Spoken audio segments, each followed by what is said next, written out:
Hello, everyone, and welcome to episode 8 of Gladria South. I am your humble DM Tyler, and with me is the remainder of the cast. At this point, we're still looking for one more player, so if you would like to become that one player, along with joining a great community, you can go to the Pocket Dimension Discord where all of us hang out. Link will be in the description, of course. And yeah, if you guys would like to reintroduce yourselves to the cast, and we can figure out what has happened since last session. I'm Fate, and I'm playing Grimshaw, the Bard. I'm Snugs, playing Davino, the Twilight Cleric who sees everything. Oh. I'm playing Kaz, the Fearbolg Druid. And I'm serious. I am playing Zur, a bugbear monk. Alrighty, so let's recap what happened since it's been 2 weeks. You guys opened the house to find what seems like to be I think it's a gnome monk outbreak, is correct, if I recall.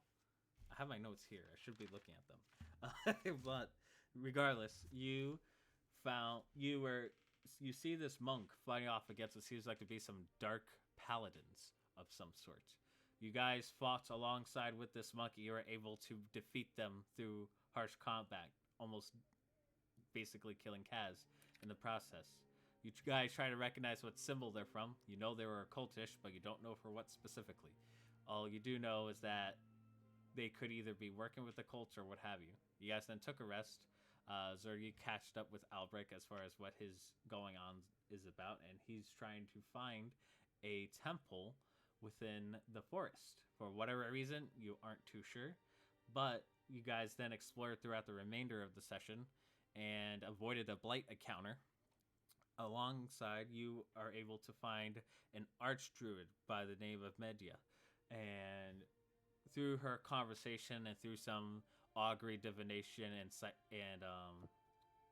sightseeing, you guys discovered some major information as far as seeing pivotal points in the future, more specifically with Grimshaw, about his possible future, along with darker details about the looming threats. And you guys concluded that there might be something darker than what you guys are originally facing, maybe even partly divine. But Media allowed you to go through the tree of teleportation, which at this point landed you here. And this is where I zoom out. And you guys go through this magic gateway. And as your eyes adjust, it is close to sunset. And you guys are in what seems like to be a large monk temple. This is just part of the grounds, but it seems like you're right next to a wooden building akin to Asian architecture. And as soon as you pop out, this monk who was sitting underneath some cherry blossom trees was meditating. And then he stands up and he's walking towards you guys. And what do you guys do as soon as you go through and he's walking towards you?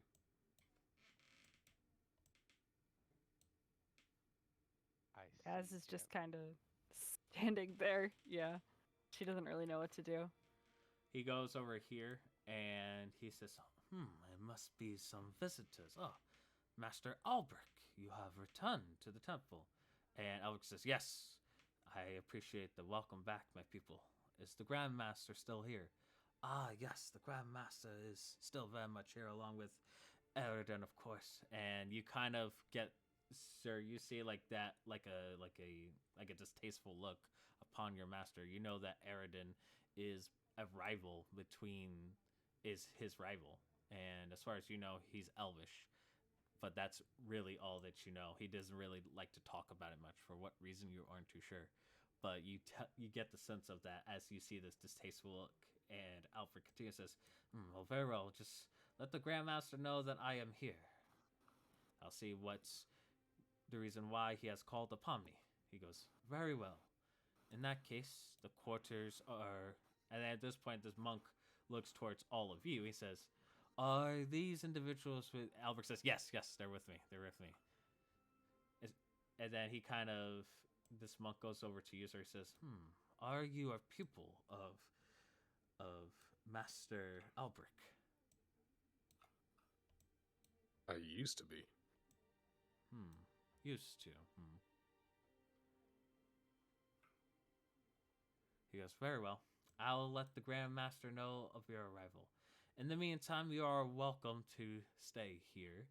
And he kind of gives you guidance to like where the quarters are. He also mentions that there's like a farm growing northern of here that there's not much importance there. But he says that this building, along with the neighboring building nearby, is like the archives area, which is like helps you gain knowledge and learn and stuff like that. And of course, the grounds which are on the side and the main temple. He says, rest. It seems like you guys have had quite a day. Please, if you have any questions, just let one of us know. And then he will go up towards this general direction over here. And at this point, Albric says, well, you guys can walk amongst these premises. If you're interested in some archives and learning, you can do that.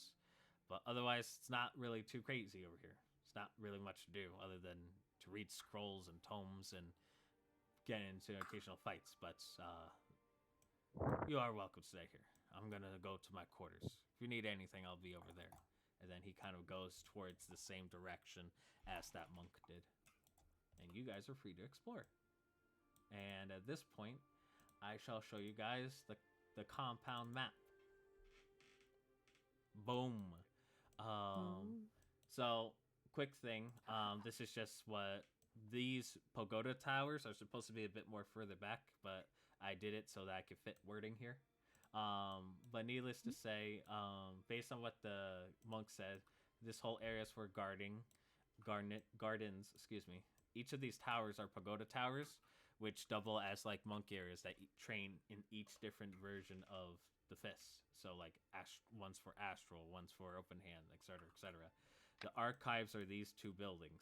I will say, regardless of which one you do, they basically have the same layout. And then you have the living quarters over here, which you guys can rest up. And then let me just put a token over here to represent you guys as a group. But the grounds are all yours. What would you guys like to do? Zer would like to head off to the archives to look for any tomes on astral projection. Okay. I will be right behind him. Yeah. Yeah, same. All right, you The going? archives. Also follow. All right, the archives. Let's go to the library. ¿Dónde está la biblioteca? Seems like it's either that or go to bed, so... Alrighty, let me put your tokens on the board. True. Well, we could also go on a nice calming walk in the gardens. Don't Find forget. some people to fight. Hold on, I'm trying to find your tokens. Oh, lost sir, I them. think I would die the second someone punched me right now. I'm kidding. Or am Allegedly. I? Allegedly. Where are your tokens? Here are your tokens. Bam. Oh. So as you guys enter, you see that these doors are more like the traditional Chinese paper sliding doors. And you open, and as you go, you see like this large mat. And along the side, you see that there is like a lot of shoes and a lot of sandals. And you see that this board area is elevated to, it seems like you have to take a step up to get into the actual building. But other than that, you do see a bunch of monks sitting, reading either tomes or scrolls or what have you.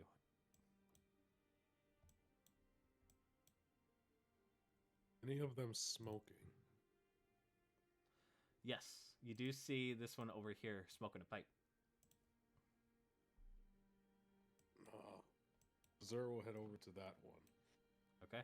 Almost.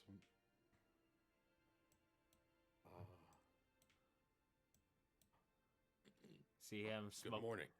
He goes, I do believe it is the afternoon. No. It's morning. He says, you need some assistance? Yeah. Are there any writings on astral projection? There are, actually. And he points you to this over here. It's a bunch of theories from scholars and what have you, if that intrigues your interest. Anything more practical? Well, that's part of the learning journey, my friend. You must first discover and then expand your mind. And he continues reading the book while smoking a pipe. I'm assuming anyone can smoke here. I'm just gonna assume that. Okay. What do the rest of you do? I'm gonna smoke with them. You guys notice Grimshaw's a little bit more comfortable here than most places you've seen him. Just kind of kicks back. Okay, you can move your token around and such. What do Davino and Kaz do? I contemplate throwing Gotti.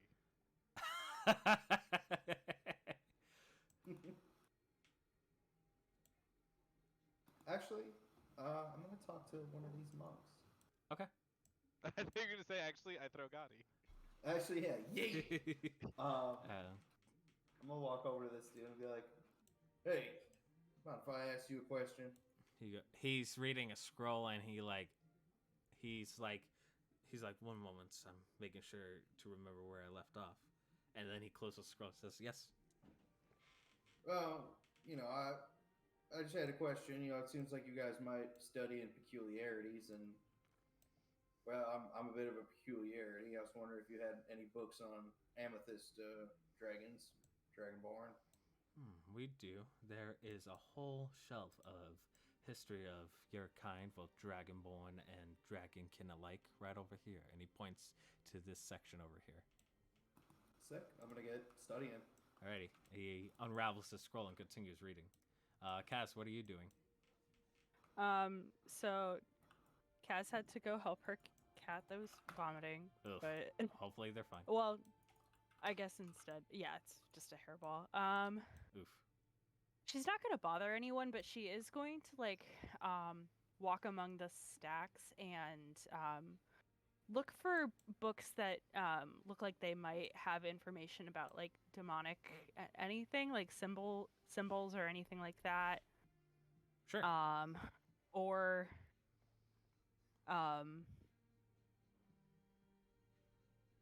I don't know. So you're looking for basically and just- like anything on demonic stuff, Yeah. cult stuff, that type of thing? Yeah, cult stuff. Also looking for books on like astronomy and astrology. Sure. You are able to find you're able to find some good astrology books. As far as the cult books, you're only able to find 3 out of this whole library. It makes sense. This library Yeah. wouldn't hold like dark secrets like that. Davina, what are you doing in this instance? You see like Grimshaw, Zur, and Kaz picking up a couple books off the shelves and what have you. I'm going to slink away, and I'm just going to go to the garden because I avoided this at home. I'm not going to be in a library here. Alrighty. And what do you do in the gardens? I'm gonna go take a nap. In the gardens? Yeah. Okay. I'll delete your token off the map then. Alrighty. So, you guys grab the books of the subjects you wish to learn about. Zur, I presume you would like to smoke the weeds? Yes. You do so, and it doesn't seem to bother anyone. You sit on this pillow here, and these are large pillows enough for you to comfortably sit in. Whether your character's comfortable in or not will be determined up to you.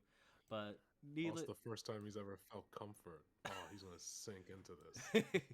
But you guys pick the books on your distinctive subjects, and you get some bits of information on them. Let's start with you, Zur, since you're the first one to do. So you look at the book of astral projections. Now you are seeing theories as far as from wizards and other scholars and what have you as you're reading them. But that whole idea of astral projectioning is in tune with something of the sky or space or something from some other realm theory. What's your intelligence score? Great question. And it's +1, 12.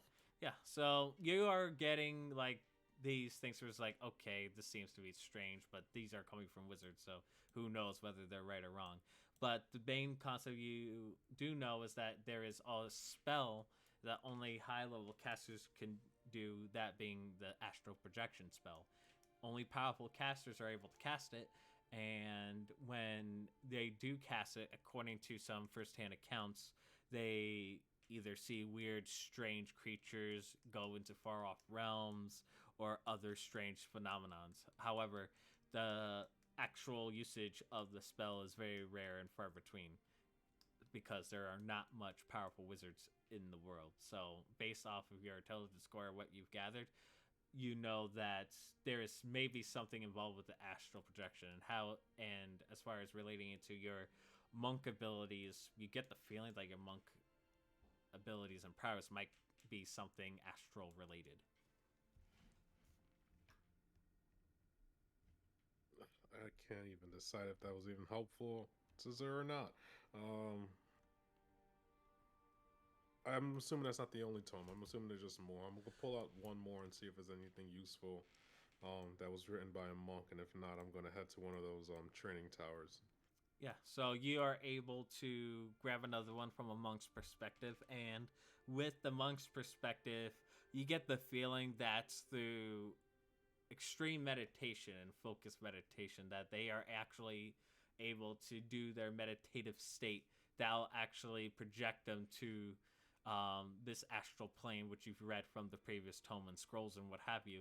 How is Zer good with meditating, you think?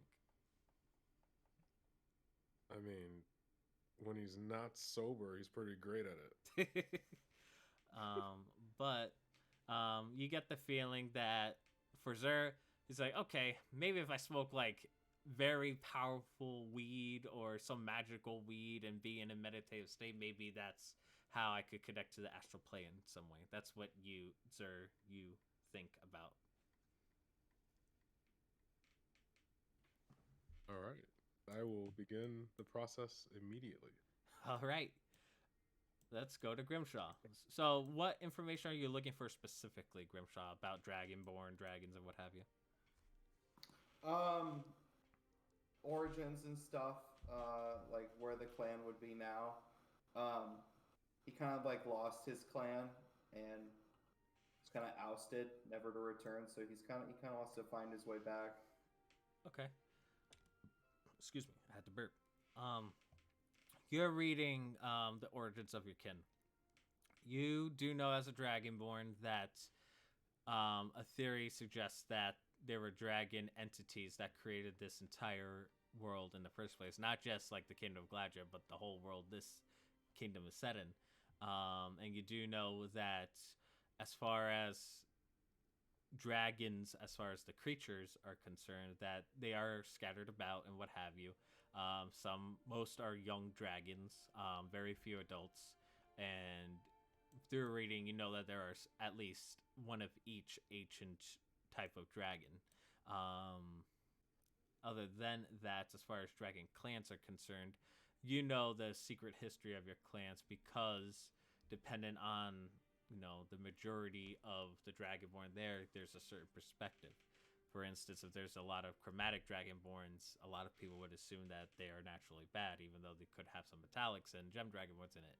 Same thing with metallic Dragonborns. Some people would presume if there's a lot of them, then they could be more trusted.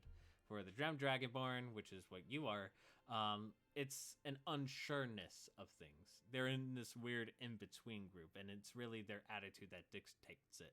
For your group specifically, it's a mixture of all three. There's not really one specific Dragonborn type that dominates the group. Like, there's not like this many chromatics versus this many metallics versus this many gems, but your group is kind of evened out. You do know that other than the secret organization that you're a part of, you do know that your clan specifically has either shipped away to a different continent or an entirely different kingdom altogether, or perhaps they might be somewhere in the forest, or perhaps they're scattered about everywhere on the south continent. So literally anywhere. Okay. Yes. Based on the information that you could gather. I close the book and I'm just like, goddamn monks. But anything else you'd like to read, or are you satisfied, or maybe unsatisfied in your case? No, I'm satisfied. Okay. Let's go to you, Kaz. Mm-hmm. You grab. There's a lot of books on astrology. What are you looking for specifically? So I guess I'm trying to see. I'm looking less at like the personality aspect of astrology and more of the like future predictability capabilities of astrology, so I'm trying to see if there's anything Divination. where like divination wise, like some old astrologer was looking at the stars and was like, in this year that we are currently in right now, something bad will happen or whatever. Gotcha. So are you looking for past accounts of future predictions that would happen like right at this moment, or things to come? Yeah, things to come in the near future and things happening right now. I guess more like she's looking for things that she doesn't already know. Okay. I'm just writing some notes off of Grimshaw's analysis. Oh yeah, don't do your thing. Yeah, I gotta make sure I don't forget that. 1 second.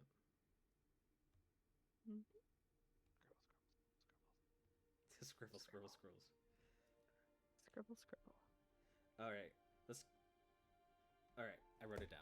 All right, so for you, Kaz, as far as you as looking for books, as far as predicting the futures or having accounts of predicting futures using astrology or the stars or what have you, you read instances where there's some firsthand accounts of some people, whether that be clerics, other star druids, or just simple people looking up to the sky as in our actual people used to look at the sky as a source of divination. So you get the feeling that through these books it's similar to that. However, because this is D&D and a fantasy game, it could actually mean some stuff. So what you gather is some very few hand accounts that people seeing future visions, and it's either it happened or there's some variation of it, or it was that but it was slightly because of this. You're trying to compare that to historic examples. So the one thing that kind of stands out is that someone predicted a fight between two families could change the way this kingdom would work. And you do know, based off of the basic lore of this kingdom, that there was a war between two royal families, the Gladrias and the Lancasters, upon which the Gladrian family won and gained control of the entire kingdom. So you're like, okay, that makes sense. But what about things to come? And strangely enough, there is a few predictions as far as like evil being brought into the world, but as far as what means, you aren't too sure whether there's some accounts of like divination means, or through plagues, or through famine, or other such things alike. But you do get the feeling that, as concluding of your research, you do get the sense that most future visions do have some sort of play as far as predicting future events. Whether it will follow through or not, who knows? Because it's a mystery only the gods might know. Yeah, Kaz also like slams her book shut and she's like, I love the stars more than anything, but they don't ever tell you any details. I think they know about as much as we do at this point. As far as your occult books are concerned, you only find 3 books. And looking through those 3 books, you get the sense that, first off, it's just like accounts of histories of like different occults and what have you. And through the pages, you do recognize a symbol. It's the same symbol that you saw on the paladin's armor. That being 2 crossed bloody swords pointing downward with a skull facing forward, wearing a Spartan-like helmet. You know this to be a symbol of Bentir. Bentir. That's Bentir. Through reading it, you get the feeling that this cult is more like, it's an anti-paladin thing. It's like, we're conquering this land because we can, and it's that, and murder, and it's using harsh means to conquer stuff. But you read it, and it's like, this was like an early cult, like the early accounts of the world that you know. Okay. I guess that's kind of useful. Nice. Other than that, you do get the Cult of the Undead, which you already know about. It's not telling anything new. Other than that, it's just some events of... It's mainly basically talking occult activity, like being secretive, using weird, vaguish powers and what have you. But no accounts of anything demonic or devilish or something like that. Okay. All right. I'm gonna like ask one of the monks. I'm like, am I allowed to take a book with me? Just so I can transcribe something. I'll put it back before I leave. I promise. The monk says, "Of course." Yes, thank you. She's gonna slip the book with the information about the cult of Bentir in there. Mm-hmm. Just to, I don't know. She's just gonna transcribe some passages of it later. Sure. You're able to do so. Yeah. Yep. All right. Sweet. What do you three would like to do? I'm gonna get to peak meditative state and start meditating. All right. Go ahead and make a wisdom score, sir. Wisdom check. Excuse me. Check. Make a meditation check. You're gonna die. That's a 9. Yeah, you're feeling the high, and whoa, you're meditating, man. Oh, All I right. got this. All right. Well, Kaz is gonna like, I guess, walk over to, Grimshaw and just be like, I think we should maybe do some research about black dragons before we leave as well. Yeah, that's probably a good one. Did I find In the anything on vision? black dragons and like their strengths and weaknesses? Yeah. Did I find a monster manual? All right. So going through that, and as soon as Cass figures out, you know some things just as a dragonborn, and then the other passages you're reading, other than looking for the information you initially gathered, you know that black dragons tend to live in swamp areas. And as far as weaknesses and what have you, as far as black dragons, they're known as the most cruelest of all dragons. They love nothing more but to see the misery of others, death, destruction. As far as they see as pain and misery as candy to them. Like it's like they revel in it and they love seeing others anguish. They're more brutal than, say, white dragons, which are just more animalistic in nature. As far as weakness is concerned, you know that the more older the dragon, the more powerful it's become. And the only like ancient dragon that would live near here is the Swamp King Darkran over at the West Continent, and you know that he is an ancient dragon. And ancient dragon has some ancient magic, and the only way to like defeats one is through magical means and magical weapons. I'll get my notes to you.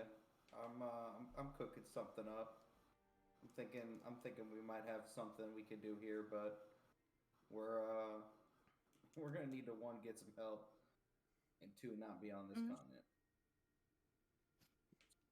Well, okay, we'll have to get a boat. I suppose I can't turn into a whale or anything. We'll figure something out. Yeah. Well, I guess we can just, I don't know. You see I don't wanna Zer in the disturb corner, Zer. high out of his mind, while in a meditative pose. I think our best bet is to convince the church that this is their best bet. Maybe even the monks here too. Yeah, I am worried. Crusade. Well, I am worried that the church will want us to take care of the more immediate threat, being like the smaller cults, rather than working on the I'm thinking the dragon thing. if we can shut down their sort of like network that they can travel through, and I think we've already started that, and then maybe take out the big head honcho of this island, I think we'll be pretty free and clear to sail. But we don't exactly know who that head honcho is yet. I think that's our next step, figuring out who our target is. Well, do you think it's the red-haired woman? Well, we definitely Or the see her red here cloak. before, but that was before Right. when they could teleport wherever they wanted. So we don't know if maybe she wasn't from here, but safe bet to investigate her. But I'm willing to bet these people can. We gotta. Yeah. We gotta find that fucking obelisk. Yeah, that thing. We haven't seen nothing on that yet. Yeah. Maybe Well- we should. Well, we already did ask these folks. They've been behind their walls for a long time. It seems like. Right. Let's let Zer do what he needs to do for Reach his higher I don't plane of know. existence. a day or two. I'll go sort out what we're eating tonight. Okay. I'm gonna go to the gardens, I think. Sure. Um, Alrighty. Yeah. Cool. So you're going to the gardens, Kaz. What are you doing, Grimshaw? You're just hanging out with Zer? I'm gonna go over to the living quarters and see if there's an area to cook, or if they've already got food for us, or if we're just eating rations. What the deal is? Gotcha. Alrighty. I'll transfer you and Gotti out. And Zer, you're gonna stay in here for a bit? Zer? Uh-oh. Yes. Alright. We'll come back to you. Alrighty. So, I'm gonna be honest, I didn't plan a garden map, but we'll use the garden map on here as due. all I right. fucked it up. It's all good. You didn't think the druid would want to go to the gardens eventually? The cleric I'm went kidding. first. Alright. So Yeah, you're not what a do you? nerd. So as you go through here, you see the giant pagoda. You hear a lot of fighting going on through all levels, and other than that, you do see what seems like to be some sheds over here. Other than that, you do see beautiful cherry blossoms. You have never seen these types of plants before, and other than that, you just see. I'll put down a few monks. Why not? You see just a couple of monks just tending to the gardens. It looks like they're about to wrap up for the day. I want to find the trees with the most comfortable looking roots to take a nap. Okay, one sec. As far as the one to take a nice comfortable nap, it's probably gonna be this one over here. Nice. You take a nap, and as you do, while everyone's researching is going on, you get a sending message spell. You get it from your friend, Brahmin Iron Fist.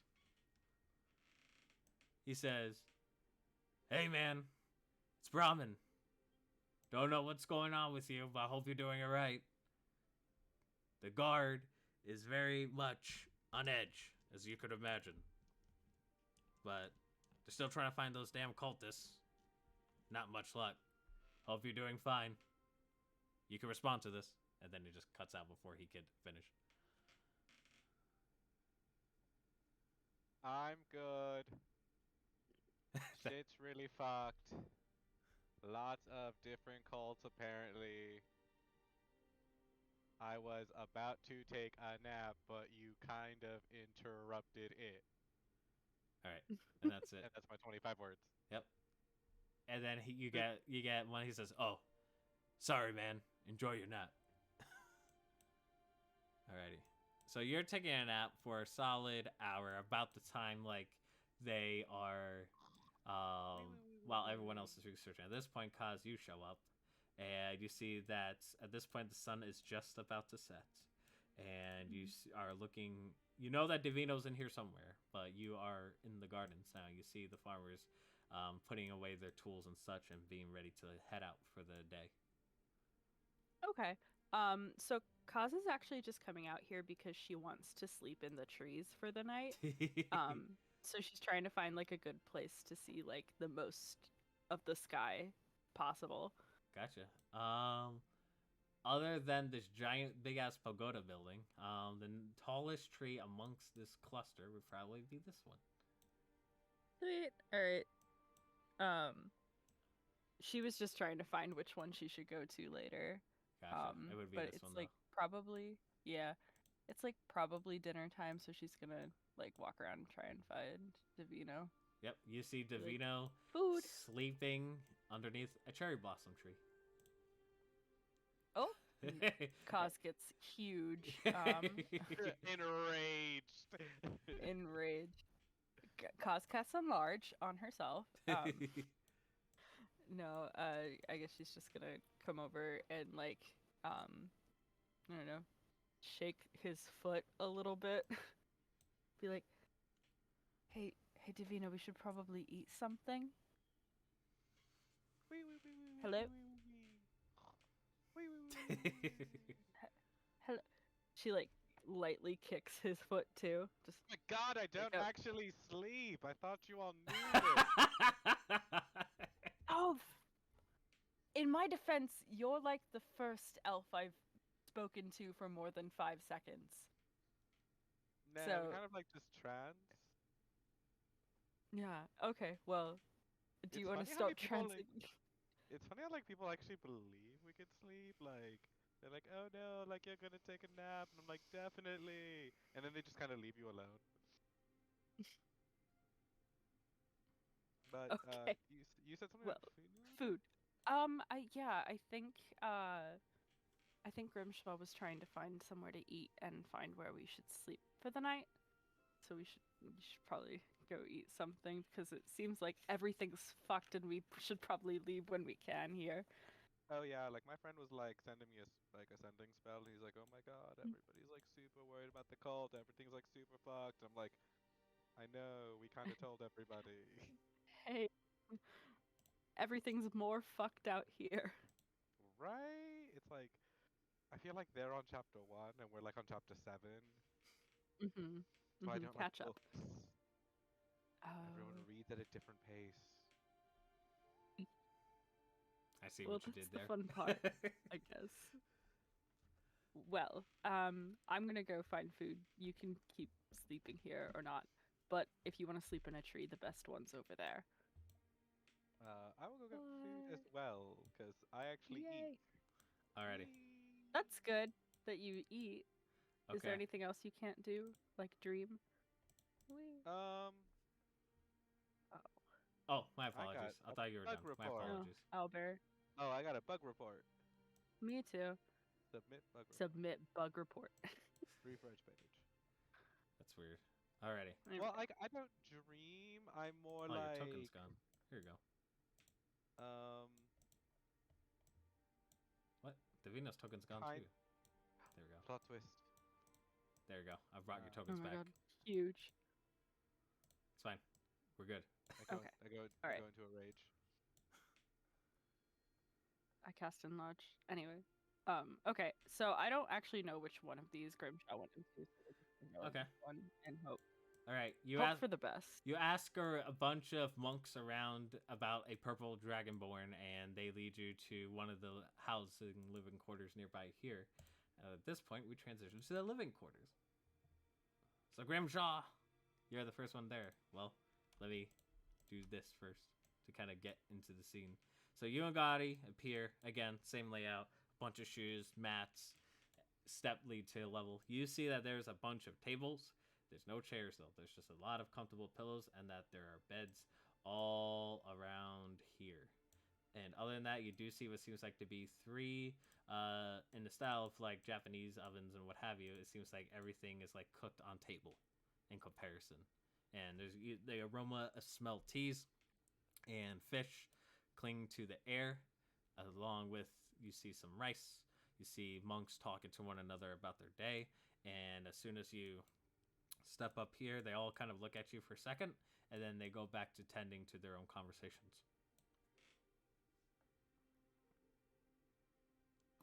I'm just gonna pop a squat and is it like you lay out your own meat and you cook your meat? Yep. And then you eat it? Alright. I'm gonna fancy this shit up. Gotti, get the wok. He says, all right, boss. He hands you the wok. And then one of the monks is like, oh, yes, you have a wok. Someone actually brought a wok. And I'm gonna start frying up some goodness. All right, you fry up Uh, some goodness. I'm not going to I'm make you gonna roll hum to and- cook. So Yeah. But- I'll hum and tap Goodness my check. foot. the goodness check. I'm going to give you a Gordon Ramsay rating. But you are able to cook Fucking some wow. meats. Some of it attracts some of the monks. They're like, oh, that actually smells pretty good. At this point, you start cooking. You start eating some of the meat that you've cooked.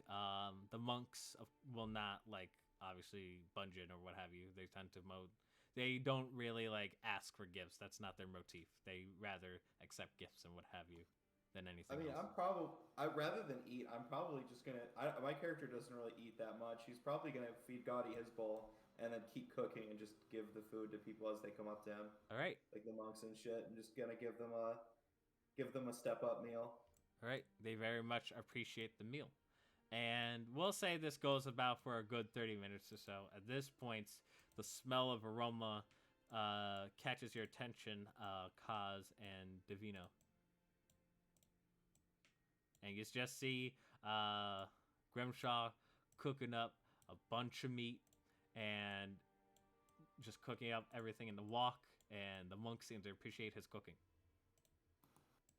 Gaudi, go serve everyone their food. Right. He goes around the entire living quarters serving food. I grab his arm before he leaves and I said, I know it's just like the church. Just because they worshiping folk don't mean they don't got gold. I sent him on his way. Alrighty.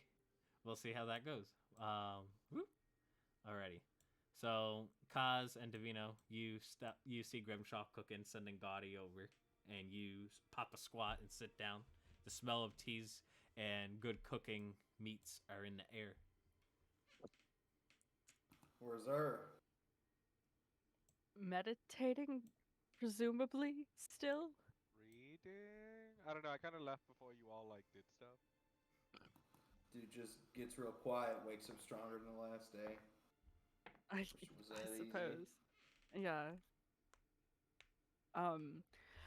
Yeah, we really didn't find anything, like, more than I could infer. It, like, confirmed things. But it's like, Yeah, we need to find something.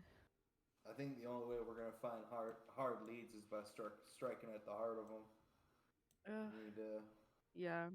We'll have to seek ask out the those monks dark if, places. Yeah. yeah. We should ask the monks if they have seen the obelisk.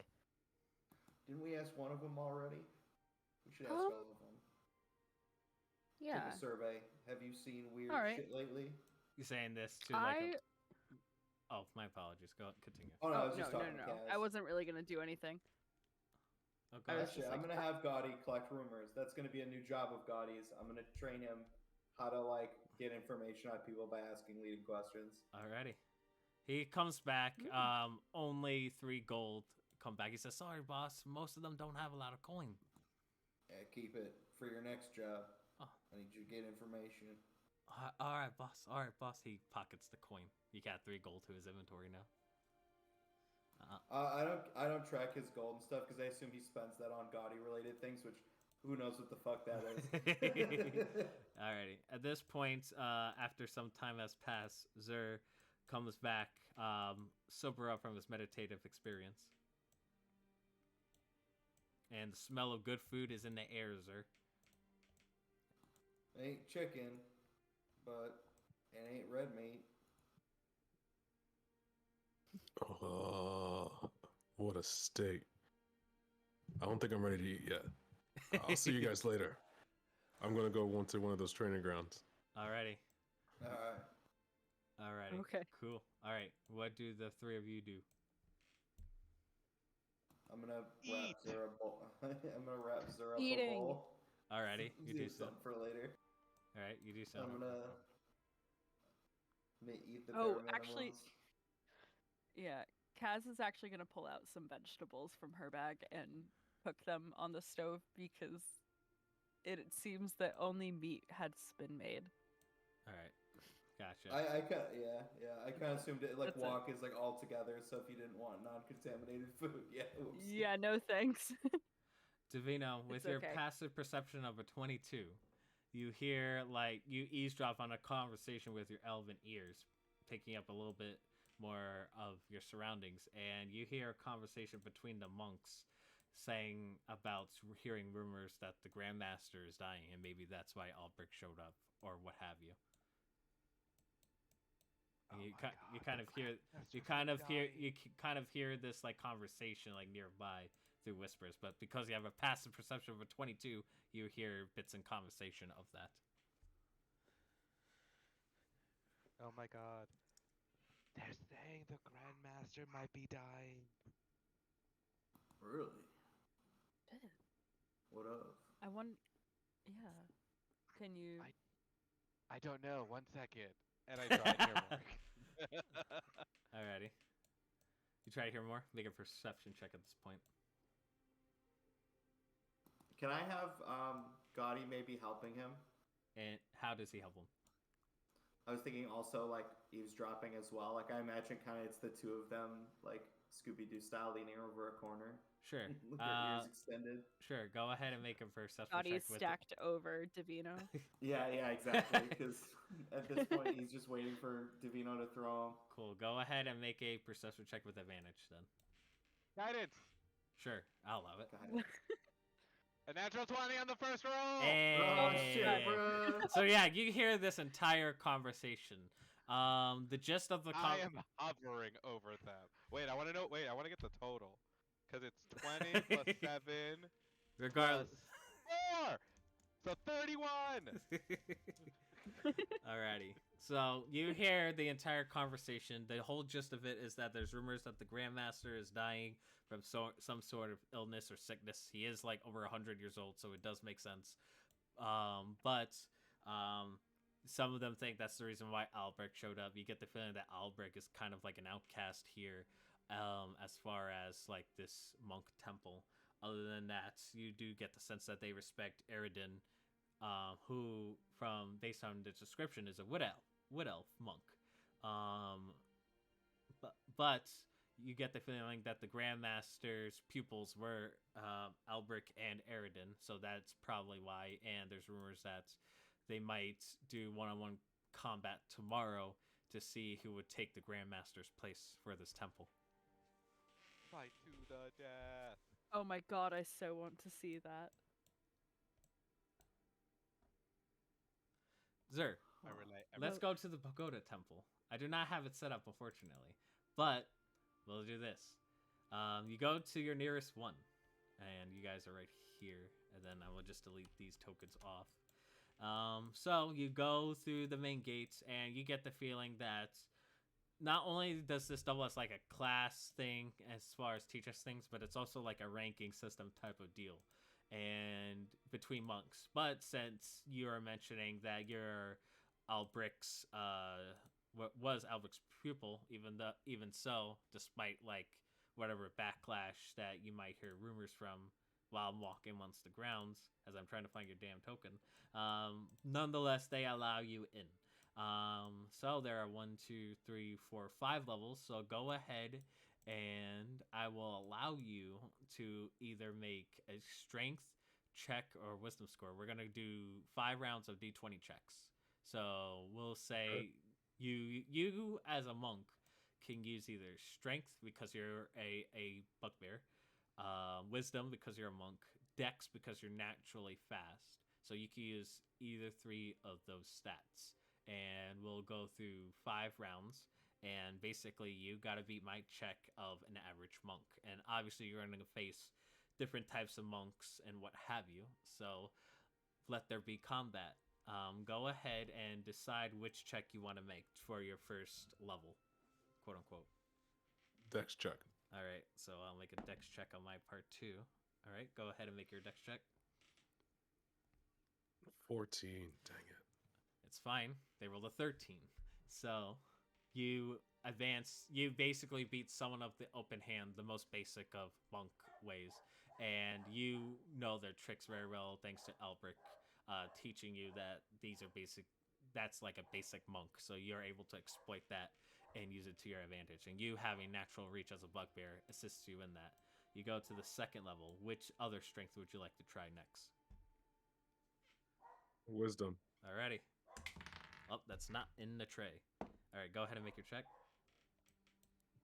That's only a 10. Alright, I also rolled a 10. Let's re-roll it.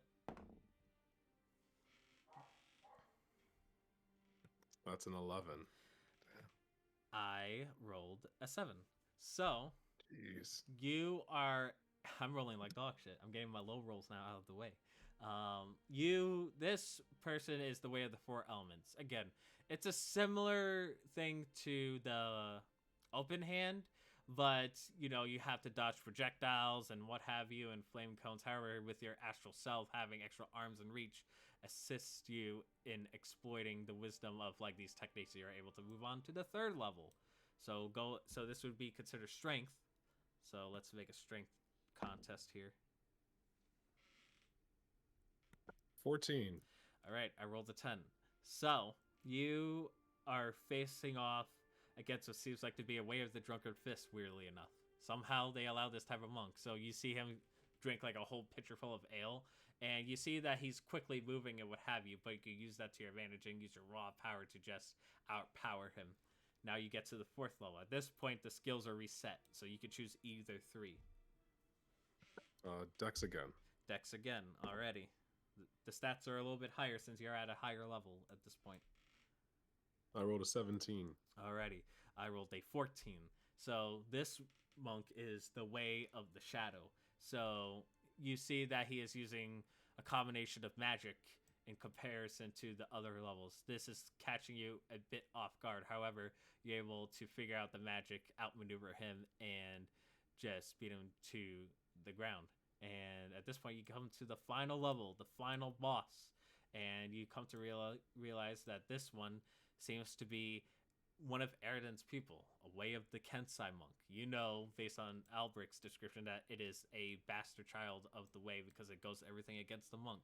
And you can't wait to pummel this guy to the face. So you can use one of your 2 remaining scores. Strength. Strength it is. Alrighty. That's a natural 20. I rolled a natural 1. So you know everything because Albric teaches you especially how to go up against this. A monk that distrusts the natural way of fists and just you exploits the use of his weapon. At that one point, you manage to put away the weapon, and you know, in a fist-to-fist contest, it's no contest. You easily beat him, and in doing so, you are granted privilege to fight, to have the honor of a fight tomorrow if you choose to accept it. If you win in this fight, you'll be recognized as a legitimate monk, and with that comes prizes too. Do I have to accept now? I accept. Alrighty, cool. Alrighty. After this, you climb all the way down to the pagoda tower, and you reach back to your comrades. At this point, roughly an hour has passed. So what have you guys been doing during that time? I'm doing a food dance. You know, like when you're eating and you're happy, so you do like a little shimmy in your chair. Alright. At this point, a smelly bugbear comes in, and you could tell that he has been in quite a bit of fights. But you could feel that you look on Zur, and you get the feeling that for the first time, I would argue, that Zur feels like genuine pride in what he's doing, genuine work, and feel like that he has gained this new sense of confidence, and you can tell the amount of excitement on him. Hey, what's up? You guys leave any food for me? I slide him the bowl, and Grimshaw is just tuning his guitar and kind of just chilling. Kaz is just having some wine from her wineskin. Okay. Yeah. Oh. So Slowly. How'd your training go? It went pretty well. Zur starts eating. It went pretty well. I got one more fight tomorrow. Before I can change out of these shorts. Oh, very nice. What do shorts have to do with it? Well, I mean, when I was found by Ulrich, I mean, I was kind of just naked, so he just kind of gave me these. You know, this isn't real. This isn't like my monk gear. You know. Oh, Why okay, don't you okay. wear? Oh, Why don't you wear a shirt? Fair. I'm never cold. Also fair. yeah. I guess why wear a shirt if you don't have to? That's one of the Well- weirdest questions I've ever been asked. I just point to every monk in the room wearing a shirt. Yeah, but they're not Listen- all bugbears. Yeah, that's true. There's something I've been wanting to do. I'm gonna get some fresh air. I'll talk to you guys later. Okay. All right. Sounds good. You go get some Yeah. fresh air. Where do you go, Yeah. Grimshaw? Before gonna that, did he call. leave any food behind? Yes. I would have definitely left enough for seconds. I know how he is. I'm gonna find my way to that center building. I'm gonna make my way onto the roof. All right. I'll delete you off the board for now. Using this monastery map a lot, but it's all good. You are able to climb such a roof. It takes you a while, but you recognize that this building is quite sturdy and can definitely support your weight. But you climb all the way to the top of the roof. I'm gonna set the coin of Jasper in front of myself, and I am going to just freeform play my instrument and see what happens. Make a performance check.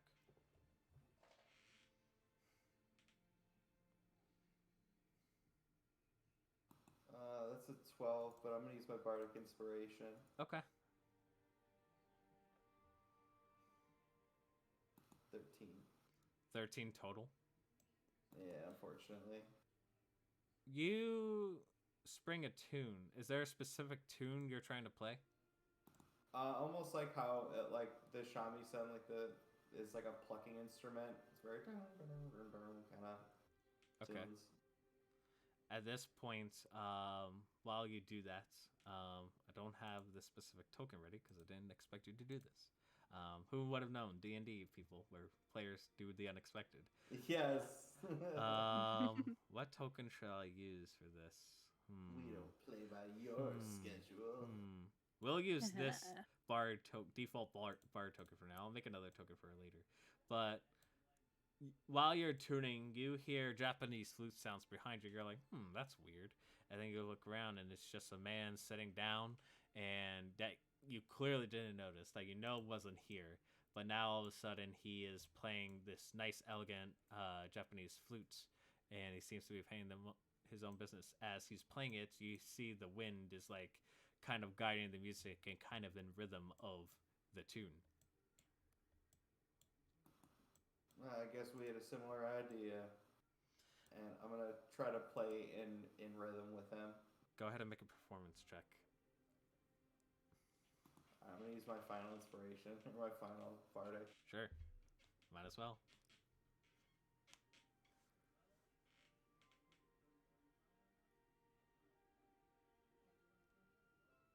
That's a 21. Nice. You play the rhythm well, trying to playing a Japanese tune with your lute, and it falls into perfect rhythm, and the wind continues to blow and actually blows some of these cherry blossom petals towards your way, making this nice elegant scene as cherry blossoms are blowing in the wind nearby you and this flute player.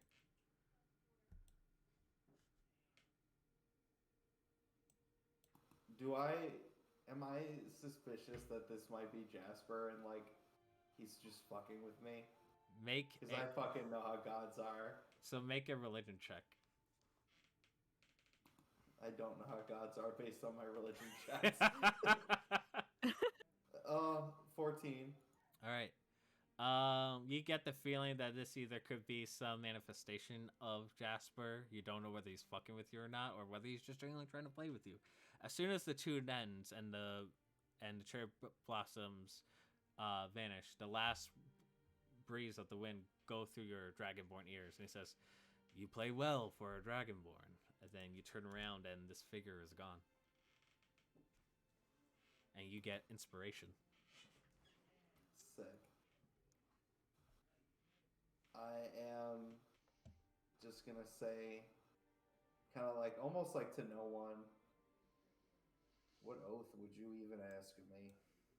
And I kind of like put the coin back in my pocket, kind of frustrated with the idea that the gods are never going to give me clear answers, and if I serve them, I might not get what I want out of it. Alrighty. Climb off this roof. Yep. You go to the living quarters, and you guys rest up for the night. You guys can pick any of these bunks. The monks are happily able to accommodate, of course. And you guys. Fuck that shit. I'm gonna go sleep under a tree. Oh yeah, I already picked out my tree. Go sleep in the foot storage locker.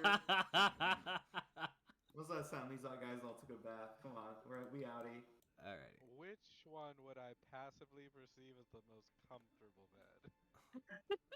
Probably this one over here. Then I will trance on that one. Okay, you do so. Zer, where would you like to sleep? I know Kaz is going to sleep under a tree, so. And Gotti will just follow where Grimshaw goes. How big are the beds? They are big enough for humans. They're a little bit, as far as to say, a little bit small for you, but not by much. Like, your feet will be sticking out, but that's it. No, I'm out. Nah, I'm out here. Fuck this. I imagine guys. this moment of Davina like passing by the three of us, and we all have like our pillows and like our shit, just going different ways. Alrighty. Kaz has a face mask on. I don't know. Alright, I'm getting rid of this face mask then. I'll just put your tokens throughout this entire map. Alrighty. Let me go to your token stub, the basic bitch tokens. Split the party. Split the party. That's fine. It's all good to me. Yeah, the gardens have a couple of walls. We'll be fine. Alright, Davino, you They said will before they weren't be fine. here. And Kaz, I'm assuming you will be over here. Yeah. I will be. I'm climbing up the tree and I'm sleeping on like a branch that supports me. Sure, you do so. And then Sick. you and Gotti will sleep on the roof together. Yep, I'm gonna get up on the roof and make like kind of a psychic mental checklist of where all my friends are. Alrighty. And then what about you, sir? Where do you sleep? I don't really know. I guess I would head for the first tree I see, which would technically be this one. Yep. Alrighty. Okay. You guys all receive the benefits of a long rest. For your cleric and for your druid, you guys can prep whatever spells you want for the day. Yay! It's the Take next long day, the rest. sun rises, and you guys are awakened by the early rising mornings of the monks. Zer, you know just based on being a monk that, you know, traditional monks get up in the morning as they see that as the first genuine battle of the day. You see everyone go to the Pagoda Towers, they meditate. Would you like to join them? Yes. Alrighty. You join in this weird group of meditation where it's basically Tibetan bowls, chimes, a combination of all these for a straight up hour. Go ahead and make a wisdom check for me. As we'll say you go to this pagoda tower and you go all the way at the top with the echelon of the monks. 9. 9. This is like your first genuine group meditation. It feels a bit off-putting, but you wouldn't count yourself off because there's also a few newcomers in as well, so don't feel yourself too left out. But needless to say, after that, everyone seems to be going tends to their daily duties. Everyone knows that something major will happen at the main monastery at noon. You guys have some time to yourselves before that. What would you guys like to do?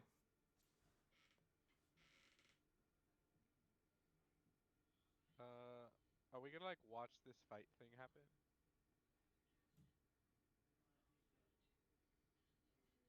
Yeah, would like to, especially Zer's fight. I think I want to grab a book before that, but I guess I could always bring it. Yeah, I'm gonna go get ready. All right. All right, see you there. Alrighty. Yeah. One monk. What book would you like to grab? You have some time to grab a book around this time, Grimshaw. Grimshaw was kind of dissatisfied with how his conversation with a god went, and he's thinking to himself, well, "I don't want to assign myself to a god," so he's gonna look up another way that he can maybe snag a god's powers, and he's gonna look up pact magic. Okay. Oh my god. I have like 30. I have like 30 pamphlets. Like Yeah, this is like the the version of their absence teaching. Don't sign pacts with gods, with elder gods. Alrighty. So are you just looking up as far as like how one like what are you specifically looking for? How to do it, how to write a contract that will keep yourself from becoming a slave to a god unwittingly, like other people's experience. Anything I could really find really that would teach me about pacts. Like actual Oh, that's warlock nice. packs, basically, right? Yeah, but like there are warlocks for good. Yep, that's true. All right. Out of all the information you gathered, there are three ways that you conclude that you would basically make a pact with the god. One is like learning the way of the god your whole life and blah blah blah blah blah, and you all know this junk and garbage. Second way is to be chosen by some celestial entity. Now, this quote unquote entity isn't one that you would go up to. It would be one that you would that they would come to you rather you go to them, if that makes sense. For celestial beings, of course. For other means, it could be weird and mischievous or what have you. A third way of doing it is doing the acts of whatever god that you're hoped to, and then I'm assuming you're trying to do the works of Jasper, I presume, correct? Yeah, I mean at this point they've shown an interest in me and called out to me enough times that like I think that they're kind of soft offering, but I wanna be prepared and walk into that conversation knowing what I'm talking about. Gotcha. So what? 'Cause I'm a moron with religion.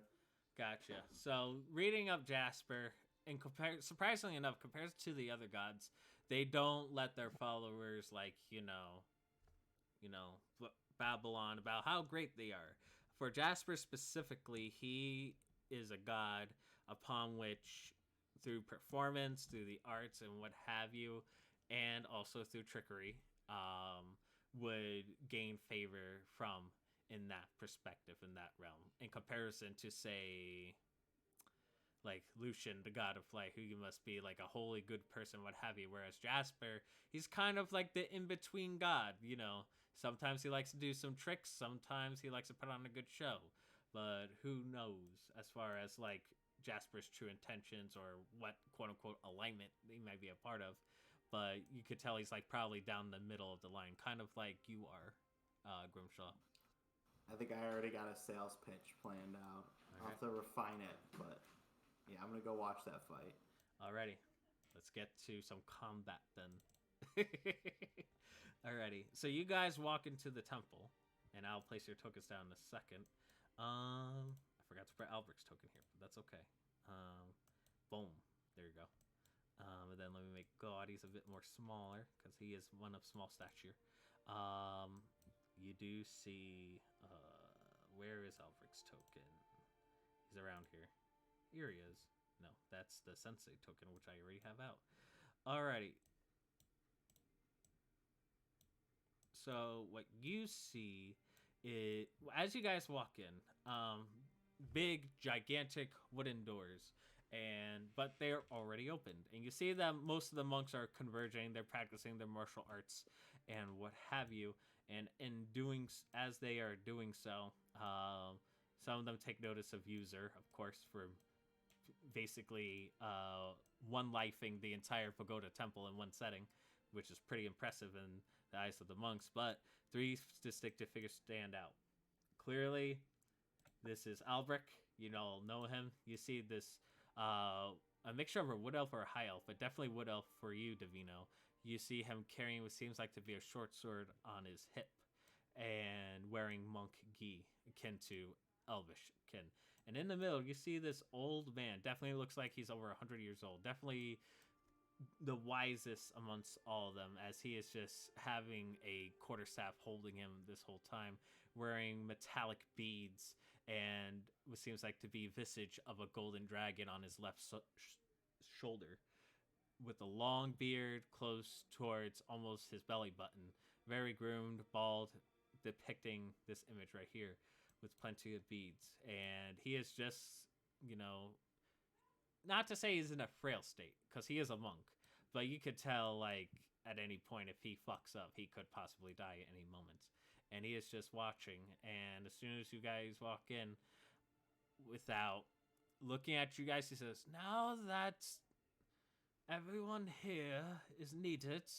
I say we begin the announcements and the preparatory matches. And then shut the gates. And at this point, monks try to come in, but at that point, not all of the monks go in, but obviously they close the gates, they lock them, and at this point, you guys could walk anywhere around this vicinity if you wish. Well, I'm definitely gonna be. I'm gonna sing the song of Zer. I'm not sure exactly what that sounds like. Zer, what would you prefer it to sound like? Like a Tenacious D riff.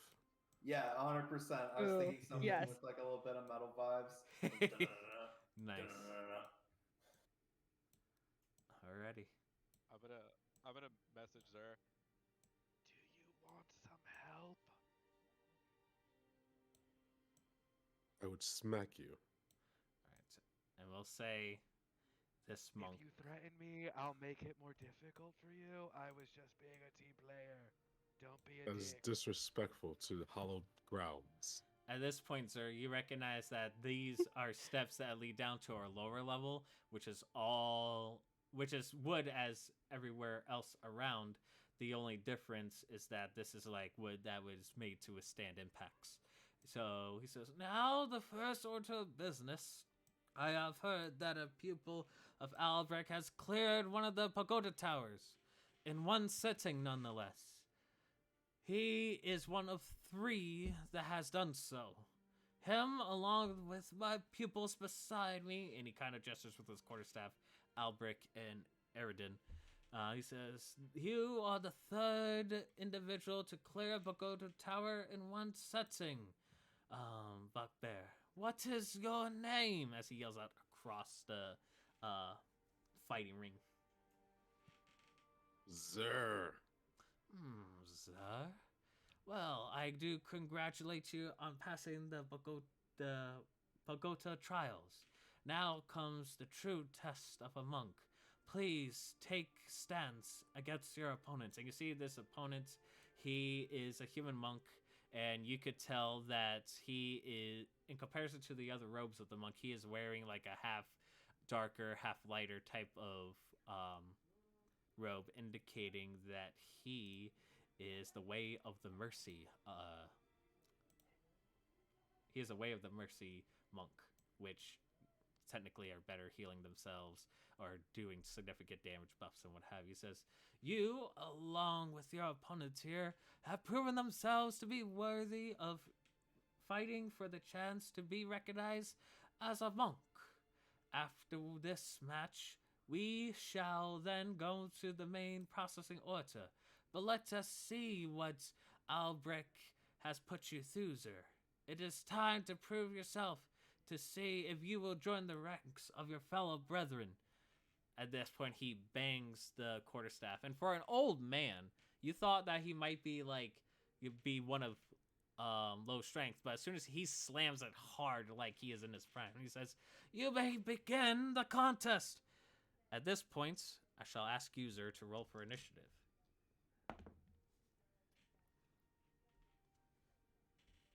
23. Alrighty. And just to have the other players involved in this so that it's not like a bore fest, you guys, whenever after these two do a round of combat, you guys can try to assist Sir as far as try to give him like either bonuses by cheering him on or what have you, or in your case, Grimshaw, try to give him inspiration in between, which is totally allowed, so you guys don't feel left out. I'm okay with feeling a little left out. I don't want to like tamper with his fight. He made it pretty clear that he just wants to whoop ass, so he gonna whoop ass. Alrighty, Zer, you get to go first. What would you like to do?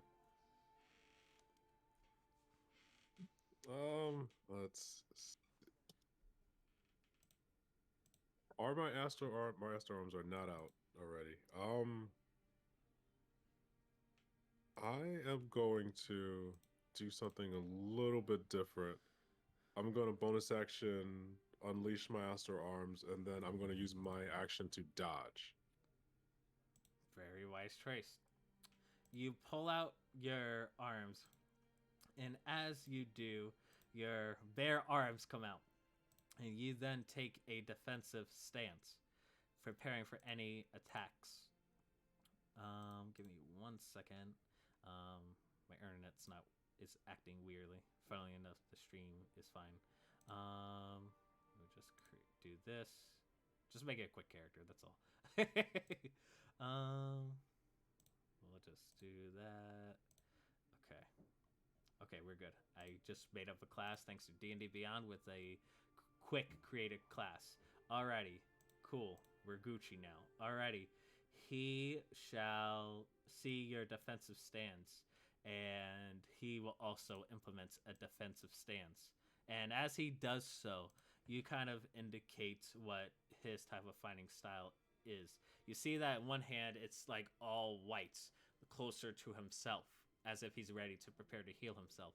And then he uses his other hand towards you, having a blacker, darker hand, kind of akin to a yin-yang type of coloration for both. And he's kind of waiting for your action. It is now your go, sir.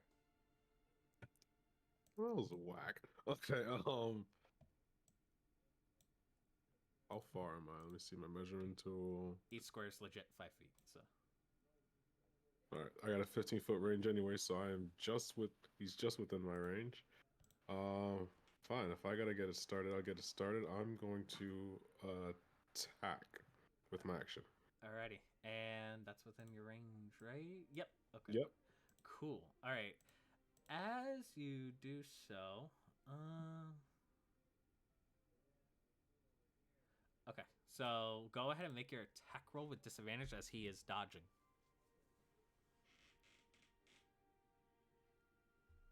14 with disadvantage. The 14 does not hit. He blocks one of your bare hands.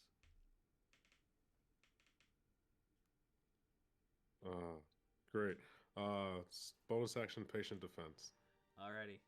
He says he will approach you at a fast rate, and you see like that blackened hand try to reach up to you, and he's going to try to go for a flurry of blows. He'll do his first attack, will not hit. Second attack, it's a natural one. He'll do flurry of blows. Does a 14 hit? No. Alright. Fourth attack, which will hit you with a 25. At disadvantage? Okay. Oh, at disadvantage? My apologies. Yeah, I used my dodge attack. Gotcha. Okay, Everything should have been at I disadvantage. did not hit you. So, you see like a combination of blows as he's like whiffing, as you're blocking the punches or dodging him. You see that his hand, like you could tell, like if he got his hands on you, he would deal significant damage to you if he were to touch you. But it is now your move. Perfect. I'll counterattack and attack him. Alrighty, attack him. Meanwhile, Grimshaw's playing a metal riff, and the monk crowd seems to be excited. 13 does not hit, but I will use flurry of blows to attack twice. Alrighty. Stinking rolls 13 again, does not hit. Nope. But 25 does. Yep. For 7 points of damage. Nice. 7 points of dealing damage. You deal good damage to him. It is now his go. He will attack you once more. He'll hit you with a 23. Yep. I do need you to... He's going to spend a key point to try to do Stunning Strike to you. I need you to make a... So I'm trying to read here.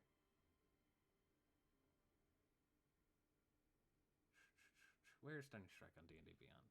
It's somewhere. I'm trying to find it. One moment. But I will roll damage in the meantime. And he'll burn a key point to do another d4 damage on top of that.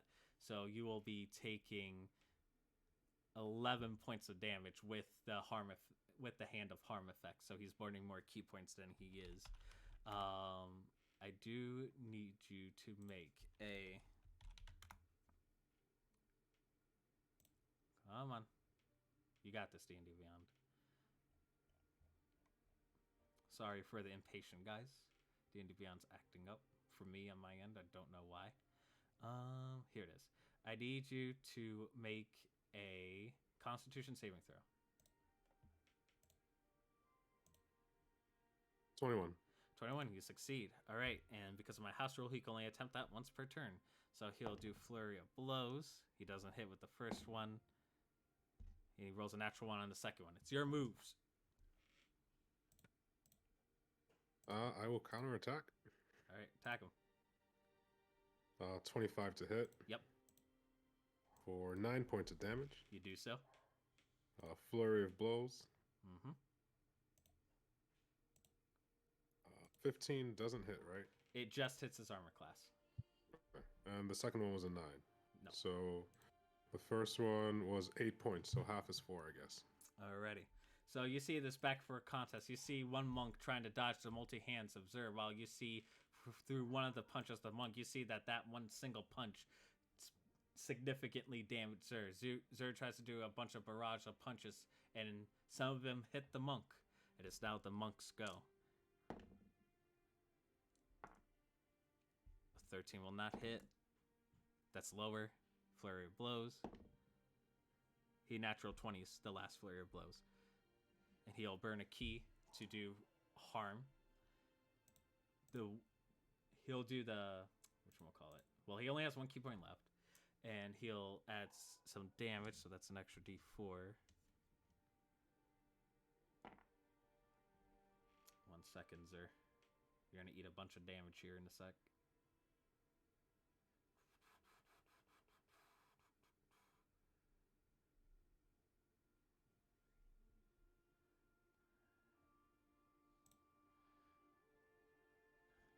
Sorry, I'm just doing a lot of math because this is a crit. He'll deal a grand total of 18 points of damage to you. Got it. Alrighty, it is your move. You see he hits you with another harm, and it like almost knocks you back and almost makes you unconscious, where you're able to maintain to stand up. It is your move. All right. Counterattack. 15 just hits, you said? Yep. All right. 9 points of damage there. So we'll say 5. And my last Flurry of Blows. Alrighty.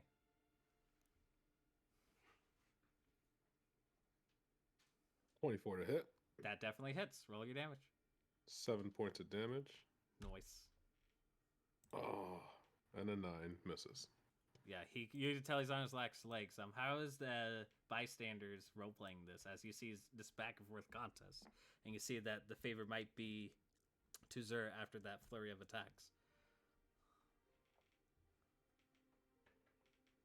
Silence. Okay then. I mean, mostly just clapping, playing the music. Alrighty. Yay! Alrighty. So it is the monk's go. He will use. You see the white coloration that he hasn't used yet. So he will spend an action just healing himself, using the white part on himself. And you can see as he uses that, the coloration of his gun, indicating that he used the last of his key points. And he'll heal for only 4 points of healing, unfortunately, as he heals himself. And then, oh, nope. Okay. 1 sec. Alrighty, but you see that he's basically spent his turn healing himself. Sir, what would you like to do? I mean, I'm gonna collapse anyway, so I'm just gonna attack. Alrighty. 24 to hit. That hits. Roll your damage. 8 points of damage. Alrighty. Bonus action, another unarmed strike. And 14 misses. The 14 does miss, unfortunately. That is what the dice decided. Alrighty. I will make 2 attacks, 1 unarmed and 1 primary strike. I rolled a 3 for the first one, and I rolled an 8 for the second one. That's not going to hit. You see that he's kind of like on his rocker. You can tell one good hit could knock him down, as like you're pressuring him towards the corner. What would you like to do? Keep attacking. I got like 2 hit points left. So we're both in the same boat. 11 is a miss, and my bonus attack is a 22 to hit. Yeah, that hits, bro. How would you like? 7 points of How would you damage. like to defeat him? He's on 1 hit point. I guess I just want to catch him with an uppercut as he's just trying to come in and attack me. All right, you do so, and as he tries to come in, trying to go for a punch, you duck it, and then you just full armed, sure you can up with all 4 of your arms. And as you do, he collapses to the ground right in front of the masters, granting you the victor. The monks around you clap. How does the party react to this? Oh, Kaz is like jumping up and down and being like, "Ee!" Like just screaming. She's very happy for Zer. Oh yeah. You see All a right. you see a, I'm losing my mind. you see a nod of acknowledgement from Albric. You can tell that he is proud of your work. You see a surprised look on Eridan's face, and then the master kind of walks down, goes to the middle of both of you, raises his staff, and healing you for full hit points and regaining all your ki. Nice. He says, "You both have fought valiantly, but Zer is declared the winner of this contest." And then at this point, he says, "Do not disappoint, young one. You have shown great promise. Perhaps next time you shall be the victor." And he kind of like gives a grateful bow to the Grandmaster, and he will sit down here and rest from the fight. He says, "You have done well to prove yourself, sir. Now, please be in a meditative position." Zer will get cross-legged on the floor, sit down cross-legged. He slams the staff right in front of you, and you can tell for an old man he is quite strong.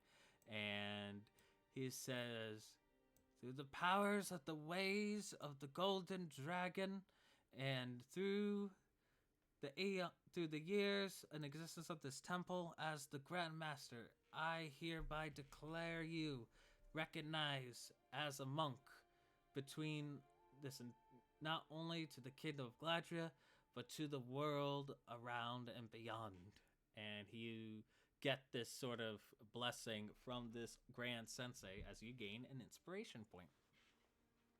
And he says, "For proving your worth as a monk," he kind of gestures towards Eridan, and Eridan grabs a box and he opens them towards him. You can tell that these are robes. He says, "Do not mind the color of the robes. As soon as you put them on, you can dictate the color.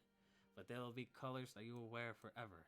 And you see that on the sash mark, it's the same type of sash mark that all of these monks are, recognizing them as legitimate monks in comparison to the ones where they didn't have sashes around them or what have you. He says, "Please take these."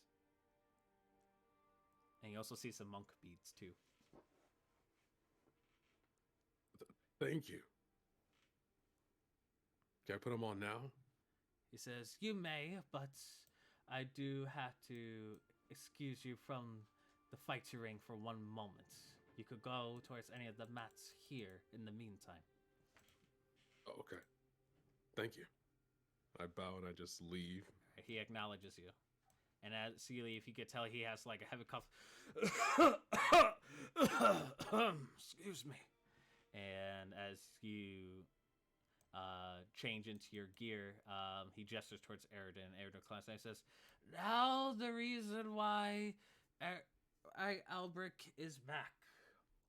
The reason why, young pupils, is that I am at an age where my time has almost come to join with my kindred spirits and to join perhaps the gods or whichever afterlife that my spirits will guide me to.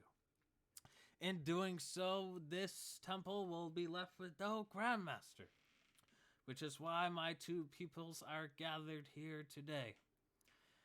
You, Eridan and Albric, have been my brightest pupils, and they have shown each promises, despite what all of you believe, in which what other rumors or hearsays you hear about these 2, you cannot tell that they show true prowess of the monk."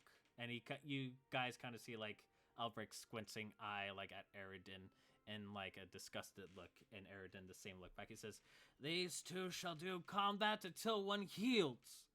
The winner shall take the rightful place as Grand Master when my time has passed." And at this point, he goes all the way up to the steps. He says, "Now, Master Albric, Master Eridan, you may begin." And he slams the staff down. You guys could do whatever you want at this point. as you see I Zur mean, this is around the worth corner. watching kicking. the end of. Yeah, I'm gonna stick I'm like,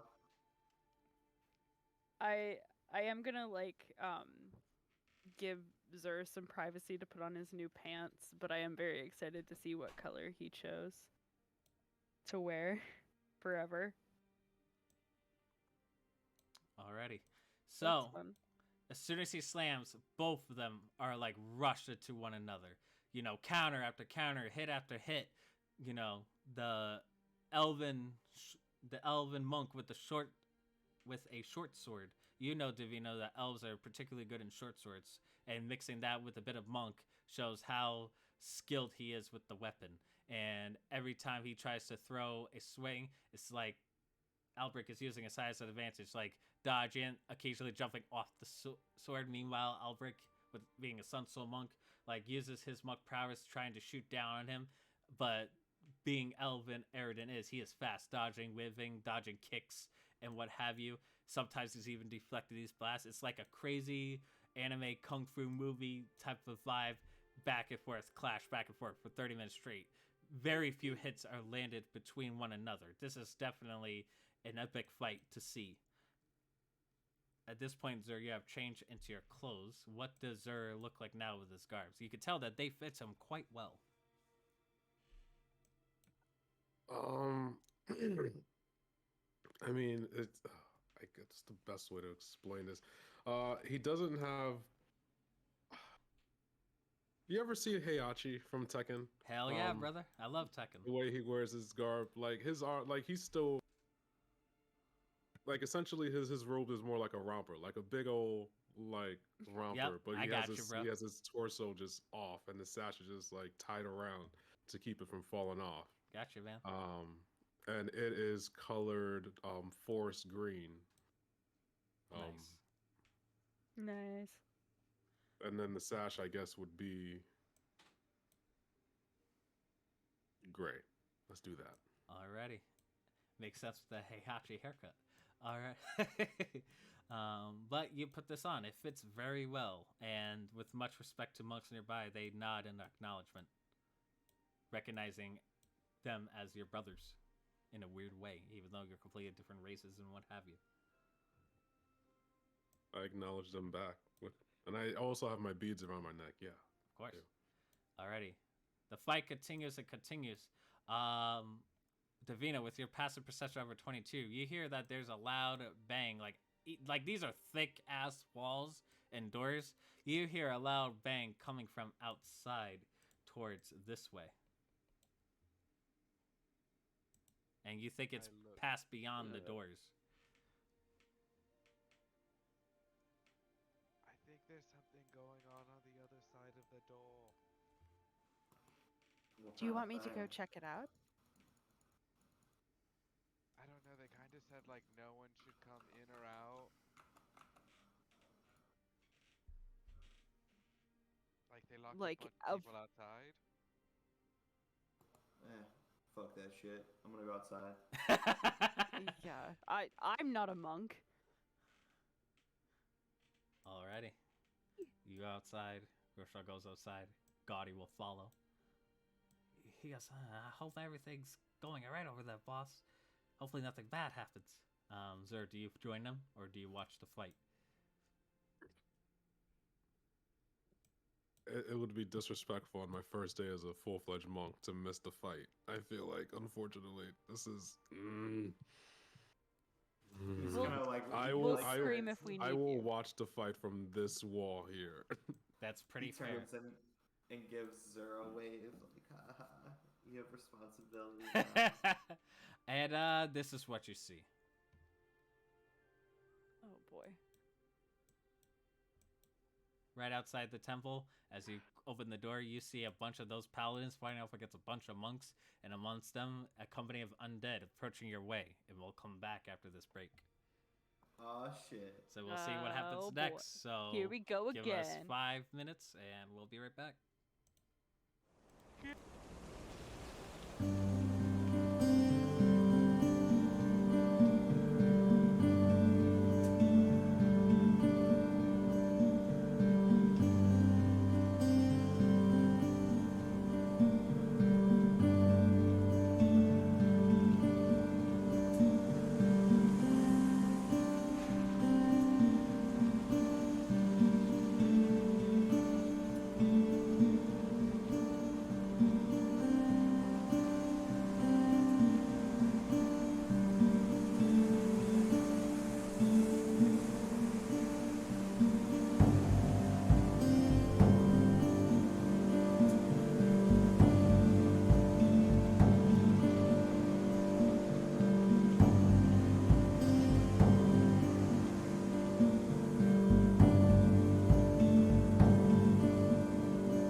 And we're back for some combat.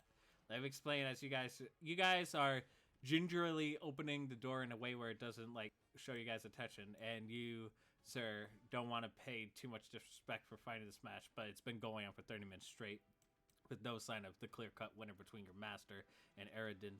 But you kind of look in the corner along with the rest of your party, and what you see is that the southern gate has been destroyed, and you see these knight paladins that you faced yesterday facing off against these monks. But strangely enough, there's like a horde of undead that is just going straight towards you guys. What do you all do? You guys see this? What you doing? Oh. Okay. I am going to cast Bless on everyone in the party.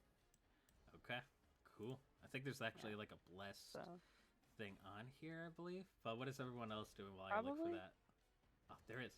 So like every time you guys make an attack roll or saving throw, you can add add like 1d4 to it How many people can you target for with like that? a minute. Like, I know for a base level's 3. It's a range. So 30 feet. Yeah, so you could definitely get whoever Wait, in I this. think so. I yeah. just need to know What how is many do 3 you target. people? Is it? I thought so, but I was like, do I just remember that from Baldur's Gate? Level 1, 3 people. Level 2, 4 people. So do you? Yeah. So you do it on everyone? Yeah. Yep. I'm assuming everyone but Gotti. Yeah. Okay. fair Sorry, enough. Gotti. Alrighty. What is everyone else doing? Kaz has just casted the bless spell. Instruct Gotti to begin crossbow shelling, and I'm gonna take a similar position. Alrighty. Zer, Davino, what do you two do? Do I hear what's going on yet? You hear, going- you turn around, and then you see this shit. Fuck. I'm just gonna sneak out. Alrighty, you do so. The monks seem to be too interested in the fight rather than what's going on outside. And then you gingerly close the door. Alrighty, and then Davina, what do you do? How far are they? Every square on here is a 5-foot cube, so do math. Or the Why isn't this Yeah. bless thing following user? Hold on, let me do another one. yeah. There. Probably couldn't get to them in one turn unless you dashed. Okay, so I'm gonna this one. Wait, I can't do that. Is this one? I'm not getting the thingy. This one that I'm moving. Yeah, what about him? Moonbeam. You're gonna moonbeam him? Alright, let me draw some. Nice. How big is the Nice. moonbeam? It's 5 foot. So Five. it's literally just going on him. 40 feet high. Hold on, let me change the color. What color is it? It's like a nice, like, translucent blue. Okay, so I'll just do this. This And I type can of. move it. Yep, Here here we go. And when a creature enters the spell's area for the first time or starts a turn, it engulfed in ghostly flame. Con save, it takes 2d10 radiant damage on a failed save or half as much unsuccessful. Alright, so it's saved on its save, so go ahead and roll damage. And then we'll roll initiatives here. As these horde of zombies begin to move 5 squares each. Like 2 squares each. They seem to be very slow acting zombies. Okay, so he takes So 2 of them are going to Woo. pass it, so this will be applied to both of them, I'll say.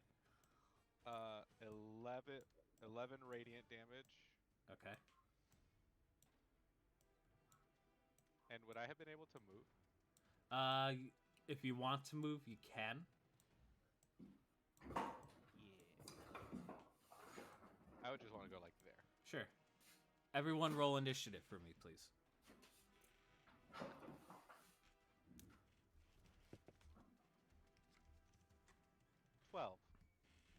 Also 12. Okay. 17. Nice. Grimshaw. 23. Nice. Nice. Now I'm gonna write everyone's So this is like massive combat. So how I do it is that if two parties are opposing one another, I'm just gonna roll 2d20s, one for each side, and whichever one is higher will dictate who's winning, who's losing. Just so that I don't have to keep track of multiple hit points and what have you. Just so that it could be a quick breeze.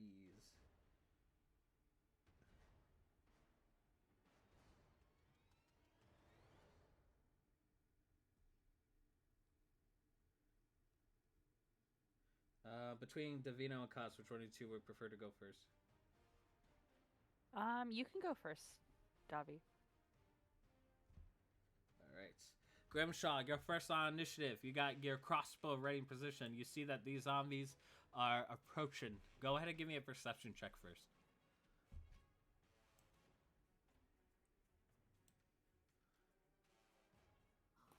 14. Alrighty. Continue with your turn. Alright, what's my range? 60 feet. And he squares 5 feet, so. Oh, yeah. Yeah, we don't need to go anywhere. I'm going to use Dissonant Whispers on this fella right here. Okay. What save does he have to make? He has to make a Wisdom save. He fails. Nice. Oh, man. Oh, I don't need dice. He is afraid. He's frightened. And then he has to use his action to leave immediately, right? I think, yeah, he has to use his reaction to run as far as he can away from me. Okay, so he'll... Full movement or half movement? If it doesn't specify, I'm as far as its speed allows. Then full movement, I'll say. He'll get up to the middle of the horde here. Alrighty. Anything else you'd like to do, sir? I'm going to have Gaudy fire his crossbow at the dude on the right side. Okay, attack roll for Gotti. He misses. Alrighty, a chink on the armor. At this point, some of the monks behind you, some of the monks turn around and they see you guys. Says, "We have got the fighters in armor. Try to diminish the horde." As they say this to you guys, you can move. You and Gotti can move if you wish. Oh no, we're good. Alrighty, Zerg, you are up.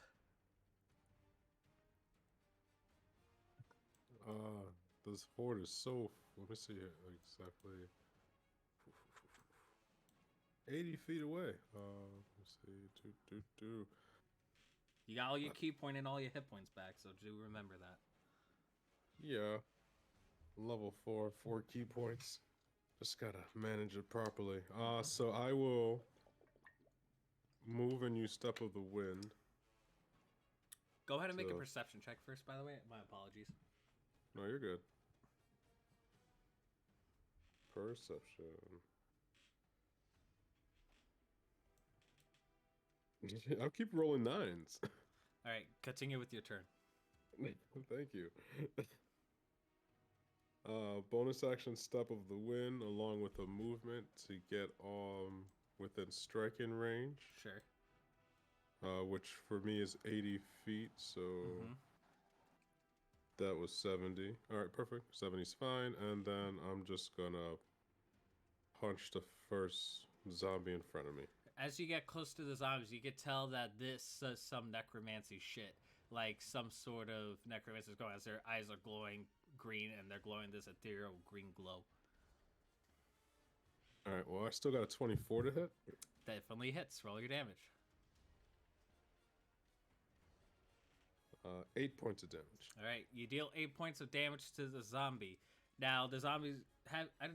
Yeah, you guys have encountered zombies in your past. So, in comparison to the last zombies, these things look pretty meatier than your average zombie. But you deal some damage to it. Anything else you'd like to do? That is all I got. Cool. Now the NPCs get to fight one another. So I'll roll for the good and the bad guys. I'll use a blue and red die, respectively. Alrighty. Seems like the monks are kicking some ass, like denting the armor as their monk strength prevails. It is now your turn, Davino. Go ahead and make a perception check for me.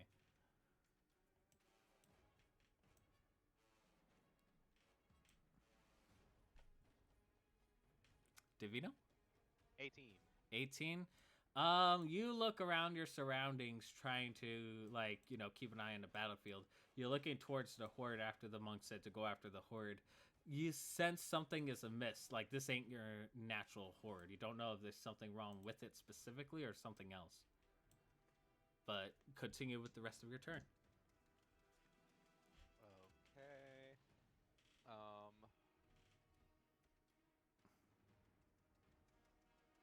See.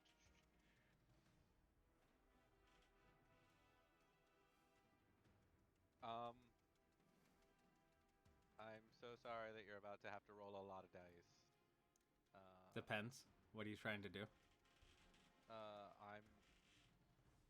I'm going to channel divinity and turn undead. Sure. I'm gonna just make one roll for all of them, just so I don't have to roll a million dice. What save is this? A wisdom save? 15. Okay. Okay. Let me check their wisdom scores. Alright, so with a -2, I have failed. Majority of these zombies will turn undead. Does it take effect right away, or is it on their turn? You present holy symbol.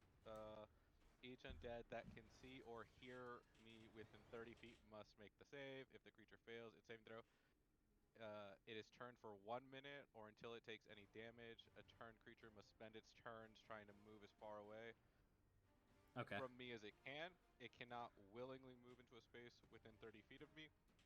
It also cannot take reactions for its action. It can only use the dodge action or try to escape from an effect that prevents it from moving. Alrighty. Cool beans. So, almost all of them are turned. So, anything else you'd like to do?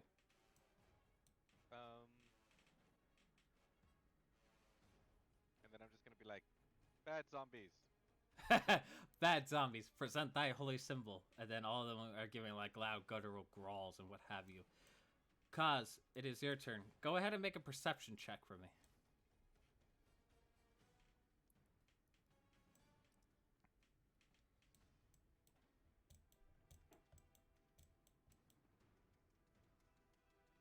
Kaz, you there? Oh, sorry, I turned off my headset so I could eat something. So- 18. 18 perception check. You see Davino present thy holy symbol and have him recite his own faith. Almost every single one of these undead seem to be affected by it. Notice how I said almost every single one. There's something missed amongst the Okay. horde, but you can't quite tell what it is based on your check. But you may continue with your turn. Okay. I am going to. I'm going to do cast guiding bolt on. I'm going to cast it on the middle zombie, like right here. Sure. What's the range of it? It's like 120 feet. you're fine. Yeah. Okay. That's what I thought. Okay, cool. But yeah, I I have to roll to attack. Forgot about that Yep. one. Whee. See if you roll good. 12. 17? 17 hits. Roll your damage. Okay. It's 4d6. Jesus Christ. Of radiant damage. 15. Nice. Radiant you deal damage. significant damage to this zombie over Yeah. here. He goes. At this point, he is no longer turned, but he's like the only Okay. zombie there. Would you like to move? Yeah, I'm going to Jesus Christ. I'm going to move. I think that was 30 feet. Oop. Yeah. I'll just move forward and bonus action turn into the Don't worry. turn I got into you. the my archer form. You do so. Alrighty. Now I That's get it. to tell you what's up with those perception checks I asked of you. But first I gotta find something on this sheet here at a staff block. that I've been keeping secret this whole time. Let me see here. I'm just checking the range of this.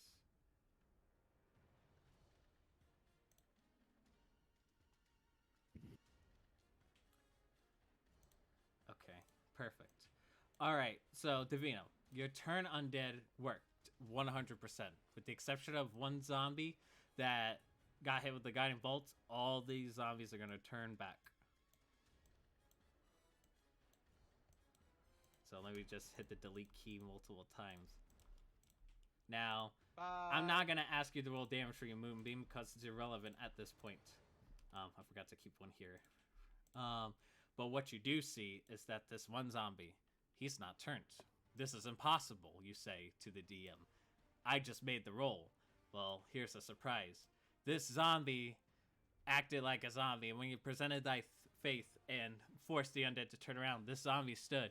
It turns towards the horde, and then it's like this, like, almost golem-like body as far as, like, trying to, like, curl up like the other dead.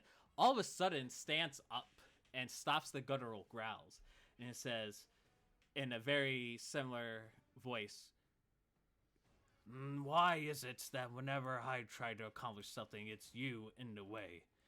And then at this point, you see the zombie do this incantation, and as this zombie does this incantation, it reveals its true form of the wizard of the old of Sargas, the same wizard you guys encountered in the hideouts. And he does this incantation, and you see modular lights of, like, and swamp like green, a vomit yellow, and this darkish gray, and then he throws up a hypnotic pattern in the air, and it is within creatures that could see it within 120 feet, and he will cast it right above your heads, right over here, which I believe gets everyone. Yep, gets everyone, including the monks. So I need all of you to make a wisdom saving throw. As he tosses his hypnotic pattern, a flash of all three of these colors are in the sky. 19. 11. Oh, wait, I'm 22. blessed. 22? You are blessed. 16. 16? Is hypnotic pattern a charm? That would be 15 for me. Yeah, so you get advantage in this case, Davina. Oh. Nope. We're gonna go with the other one. Alrighty. 16. So the magic number was a 17. So if you rolled a 7 lower than a 17, you are charmed. And due to the effects of hypnotic pattern, you are incapacitated. But you get to repeat the save at the end of your turns. And at this point, he will go over here. And it looks like he might be preparing for something else. But the zombie gets to go. He will go up to user as you are incapacitated. I will make an attack with advantage. I shall hit you with a 24. I need you to make a Constitution saving throw.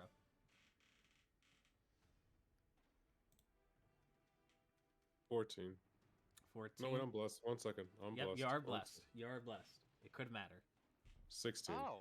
Alrighty, so you take 5 bludgeoning from the initial attack, and you only take 5 necrotic from the other effects. Alrighty, it is top of the initiative. Grimshaw, you're up. You see an arch nemesis across the way. What do you do? I am going to repeat myself, and I'm just gonna be like, man, it really shouldn't have been us. And I'm gonna use Distant Whispers on him. What's the range of it? Oh, it's only 60 feet. Let me measure it out here. He's like 95 feet, my guy.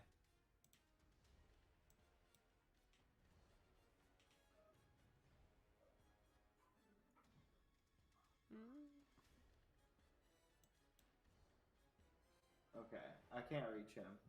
You can move. Well, even if I move, I won't have enough to reach him.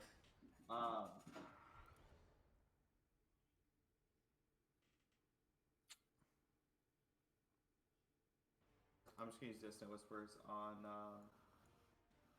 on the closest knightly dude. Sure. Go ahead. I have to make a save, not you. Oh. Yep. Wisdom save, right? Yes, sir. Does a 15 succeed? Meets it, beats it. Oh wait, I'm blessed. Oh, it doesn't matter. Nope. Alrighty. So this got it, paladin shoot doesn't it. seem to have the cojones in comparison to the other one. He might still take half. Let me look. All right. While you look that up, what is Gaudy going to do? He's just gonna shoot Alrighty. half as much on a successful. So he still takes 6 damage, and Gaudy's gonna take his shot. Alrighty. Gaudy rolled a 19. 19 hits. Roll damage for Gaudy. Good shit, Gaudy. He got 5 damage. Alrighty. Anything else you and Gaudy would like to do? Would you and Gaudy like to move? Nah. Alrighty. Sargass will use the legendary action to move half his speed. He'll move up to here next to this paladin. Alrighty. Zur, it is your move. You're incapacitated. It is now the end of your turn. I need you to make a wisdom saving throw.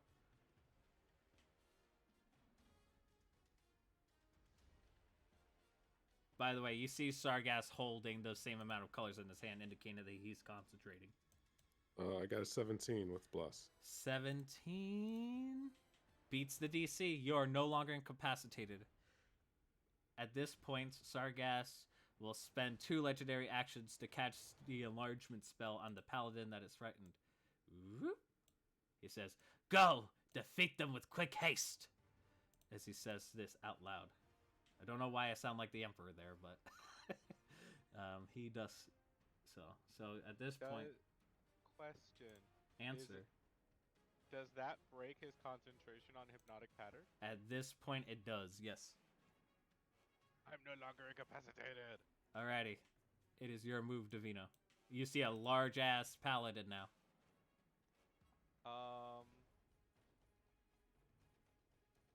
I'm going to back away a bit, and then I'm going to guiding bolt. The guy who is concentrating on the enlargement spell. You cannot target him based on your positions, for he is blocked by this large-ass paladin. You gotta change positions or go a bit further back, my friend.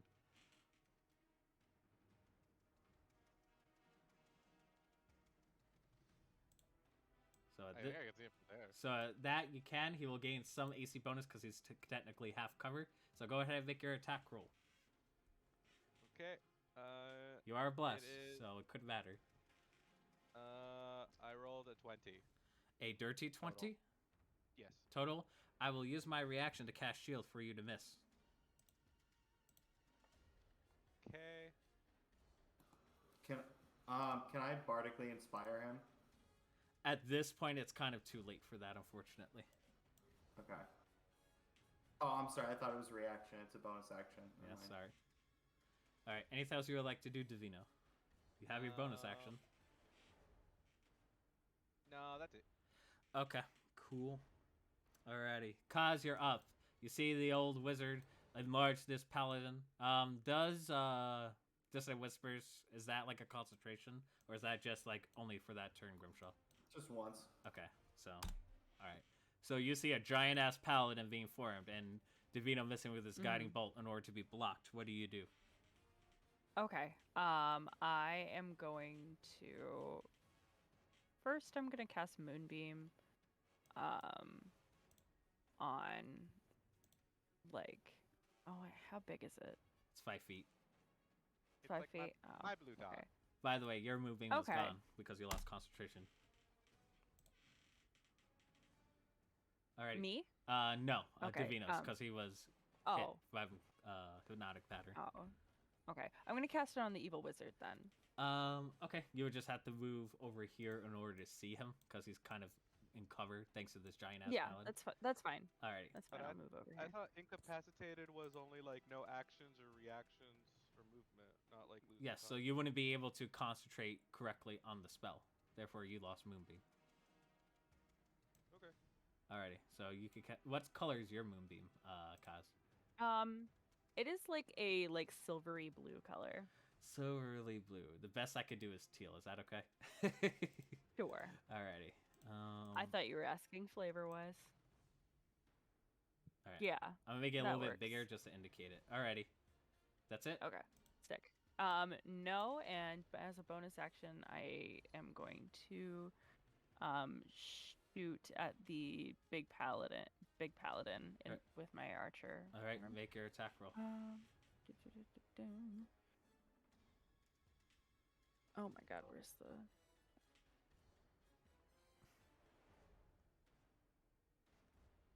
Is Moonbeam concentration? 15? I'm sorry? Is Moonbeam um, concentration? Yeah, it is. Then Bless is gone. I'm... Shit. Okay. Alright, so go. Damn. What was your All attack? right. It was 15. And you're hitting the paladin? Yeah. Doesn't hit. Damn. Okay. That's it then. Alrighty. Sargass's go. He has to make a save at the start of the turn because of Moonbeam. What's the save? What type of save it is? Oh. It is a con save. Con save. 13. God, he beats it. He still takes half damage, and he still has to make concentration. Yeah. 2d10. Okay. Wait.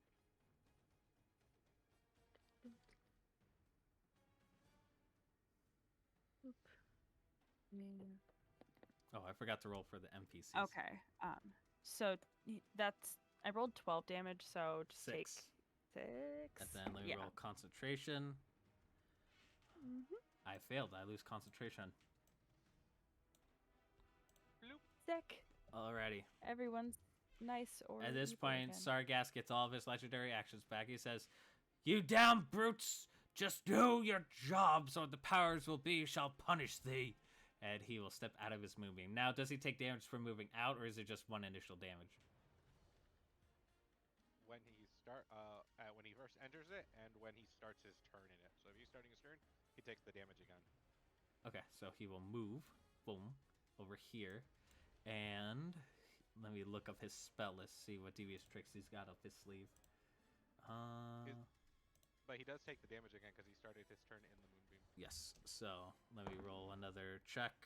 I rolled a 10, so I'll fail this instance.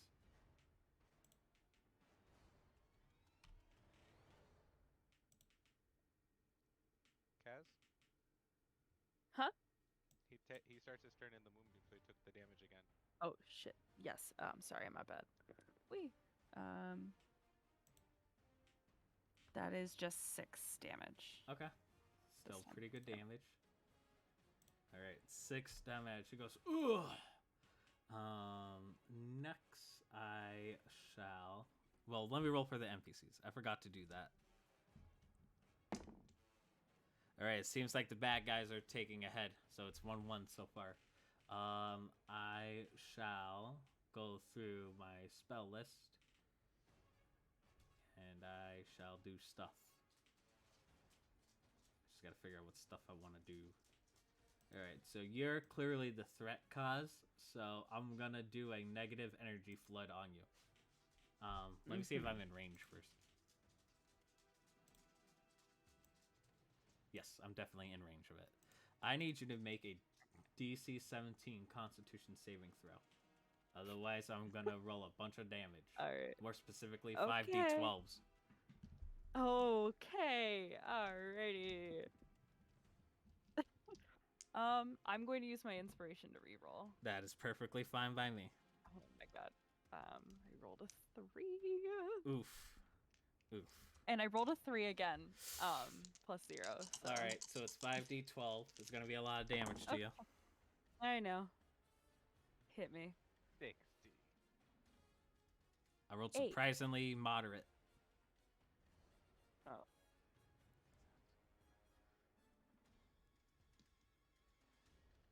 You You take 31 points of necrotic damage as you see Oh, a string of black energy comes from each one of his fingertips and just hits you right in, not just Okay. on your skin and also in your soul. I do need you to make a concentration check for Moonbeam. So you have to make a DC 15 check to maintain Moonbeam. okay. What rolls that It's a wisdom? D20 plus your... It's a Constitution saving throw, basically. Oh, con save. Okay. Con save? Yep. DC 15. I rolled an 18 for that. All right, you so- still got your Moonbeam up. Okay. I am down. Oof. Also, does it kill you entirely when it's half of what your max, or if it's So twice it's of the what your total's max? 31 damage. How much hit points did you have? 23. 23. So you're not instantly dead, Uh-huh. but I think it has a special effect. Okay. Oh, great. I'm reading here real quick because this could have serious consequences. Mhm. Okay. All right. So the good news is that you're not killed yet, but if you do not make your Okay. death saving throw, something bad will happen to you. But Okay. you All right. So I can just do them. All right. All right. Yep. Something crazy will Sweet. happen if you fail, if you die. So, alrighty. So at Okay. that point, he says, "Do your damn jobs and be rid of these monks and burn their villages. We must find the scroll." And he proclaims out, "The zombie's gonna hit you, sir." Just a regular attack roll. I rolled too low. You dodge out of it completely. It is now your turn, Grimshaw. You hear all this. You see Kaz is like, you see Kaz collapse to the ground. You're at 0 hit points, right? Yeah. Yeah. So your moonbeam is gone. Yeah, I'm dead. The first thing I'm I'm gonna dead. do is I'm gonna move up and I'm gonna healing word cast. Alrighty. Sick. Rise. With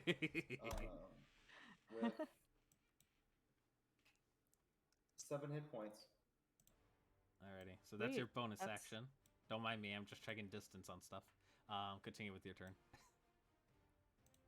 And then... Shit, there is not an absolute ton I can do here. Would you let me use my Bardic Inspiration as a main action instead of a bonus action? Sure, I'll allow it. Alright, I'm gonna give Bardic Inspiration to Davy. So you're inspired. I'm gonna give you the mote of... Hold on. These motes are not so straightforward. Attack roll mote. So when you make an attack, I kind of get to make one with you. Okay. And then I'm gonna have my dude shoot with his crossbow. And he got a 13 on one of the paladins. Misses. Alright, that's my turn. Alrighty. I shall use a legendary action to cast a cantrip. I will cast Chill Touch on Kaz. I have to make an attack roll for this.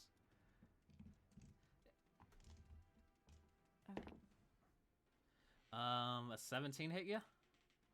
Yeah. Excuse me, 19 hit you. Alrighty. Oh, no. Yes. Let me roll 3d8s. He's a 12th level caster. Oh my god. 15 points of necrotic damage. Okay. And as Alright. part of the effect, he cannot be healed until the start of his next turn. He says, Oh, "You will God. die and join the rest." As he says this, it is now your turn, sir. What would you like to do? Punch the zombie in front of me. All right, attack roll. 12? 12 hits. Oh, great. You all right there, bud? Sorry, yeah. 12 for 7 points of damage, sorry. Yeah, you deal some damage to the zombie. Still up? Okay. Yep. Attacking again. Flurry of blows. Cool.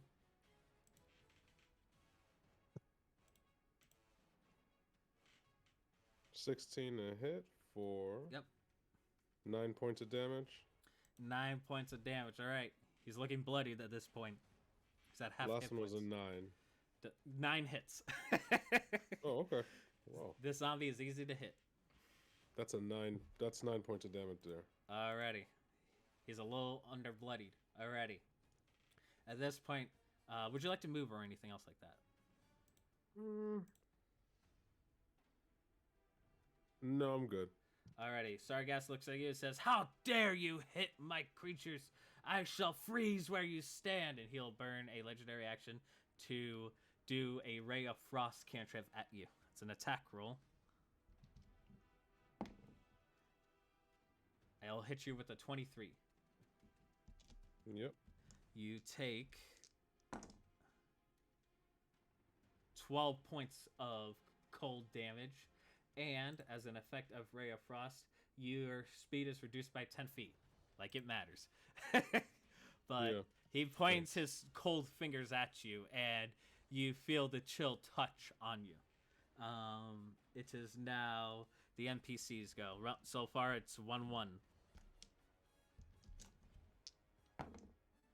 Alrighty, the monks are fighting back. They seem to be a bit on the winning side.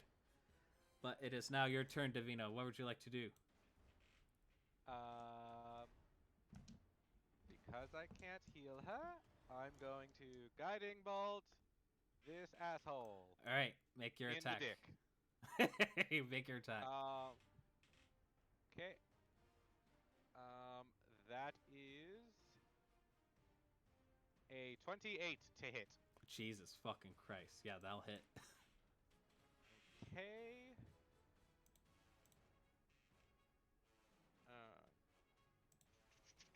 Where am I? Where'd you go? There you are. Okay. Nope, that's not it. So that's going to be 6, 5, 6, 4, 5. 5? That just 5? 6, 5, 6, 4, 5. So 12, 10, 22, 26 radiant damage. Nice. To Boom. his dick. And the next, he's like, "Oh!" And his dick glows. As part of Guiding Bolt. Alrighty. And I have the moat, so does that... What does the moat do? Oh yeah, that triggers. Everyone, all the enemies within how many feet? I believe it might need to be maybe like a close range attack. Let me double check. For each creature of your choice within 5 feet. So yeah, when you go to make a melee attack, so. Alrighty. I probably should have given it to Zer, but whatever. It's all good. Would you like to move, Davino, or are you good? And then I'm just gonna gooch and booch behind the tree. Alrighty.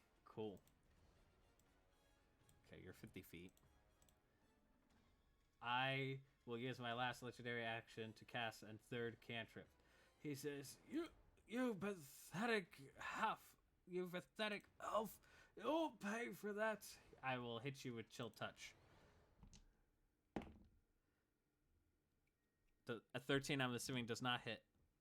Nope. He is so hurt from that dick move that his Chill Touch doesn't affect you. Don't act like such a dick. Kaz, Get it? Kaz, make a death saving throw. And keep in mind, Oh, boy. since this has not yet happened, you keep failed death saving throws. So, good luck. Yes. Oh, forever? No, just Sick. until the end of this encounter. So if you go down, if you had one okay. failed death save, All and you right. go down later on, you keep that one failed save. Okay. Is our death saves just a straight D20? Yes. I don't get killed very often. Okay. Is that a challenge? Yeah. Sure. That's a 5. I failed. So that's that one failed save. Alrighty. Yep. It's Sargass's turn. He gets all of his legendary actions back. He'll move here, provoking an attack of opportunity from the monk, which he does not hit. The monk is too busy engaged with the paladin. He will go over here, and let's see here. Okay. Just looking through the spell list. Throw Gotti at him. That's your answer to everything.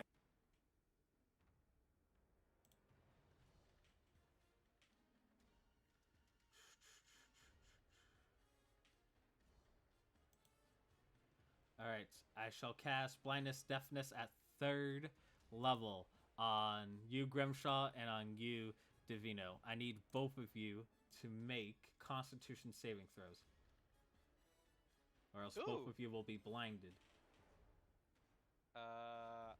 20. 20? Okay, you succeed. 4. 4, you failed. He is concentrating on it, and is this concentration? Let me check. It's not concentration. The more I know. Alrighty, so as soon as you see a green hot flash, Divino, you are able to hide behind this cherry blossom tree in time. Grimshaw, unfortunately, you do not find any cover, and your vision is just gone black as you are blinded at this point. Let's see. Okay. Where's blinded? Here you go. Boop. Alrighty. Then he'll move over here, and he'll be in a very strategic position. And it is now the zombies go. I shall attack you with every last fiber of my being. I shall hit you with a 22. Zer. I need you to make a Constitution saving throw.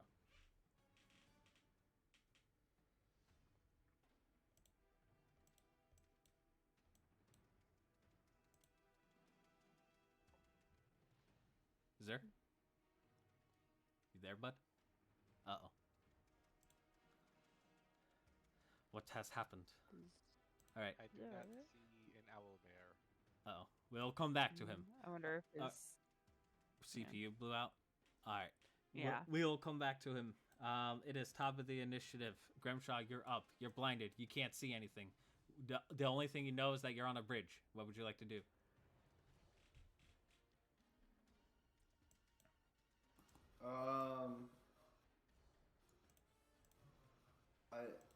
I'm not sure there's much that I can do. I can't healing word cast.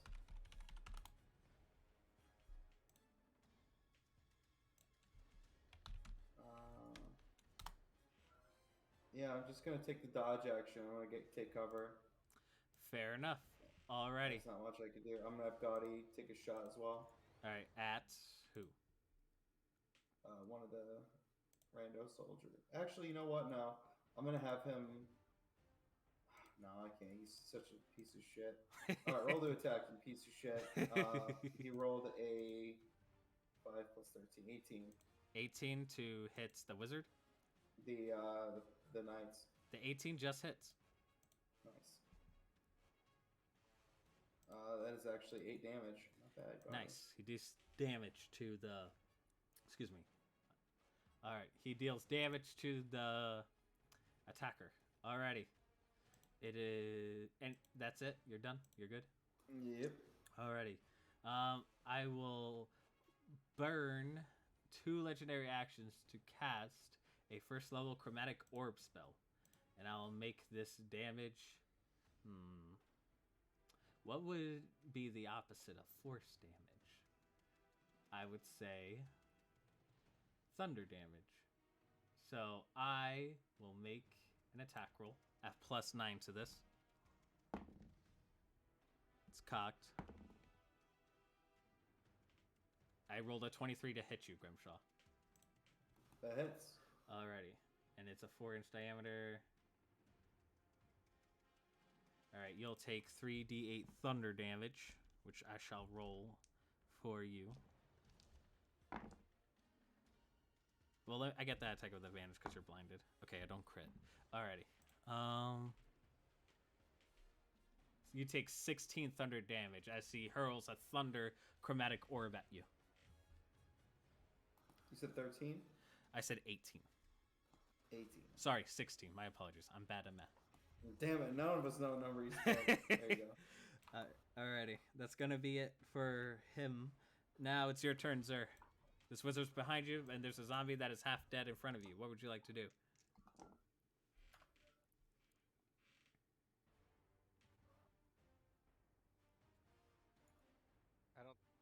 he back? Are you back, Zer? I don't think so. No! We were at an important moment. Okay, it's fine. So we'll come back to him in a second as he is engaging with this zombie. So it is. I'm not gonna do a legendary action. I feel like that would be cheap. I shall then. It is now the NPCs go. I'll roll. So far, monks 2, warriors 1. All right, the warriors are defeat the knights as they brutally destroy them with their mixed martial prowess. Alrighty, and now these monks will help their monk brethren with this zombie. And then everyone's gonna gang on the wizard. They've used their actions to attack this turn, but they are completely surrounding him.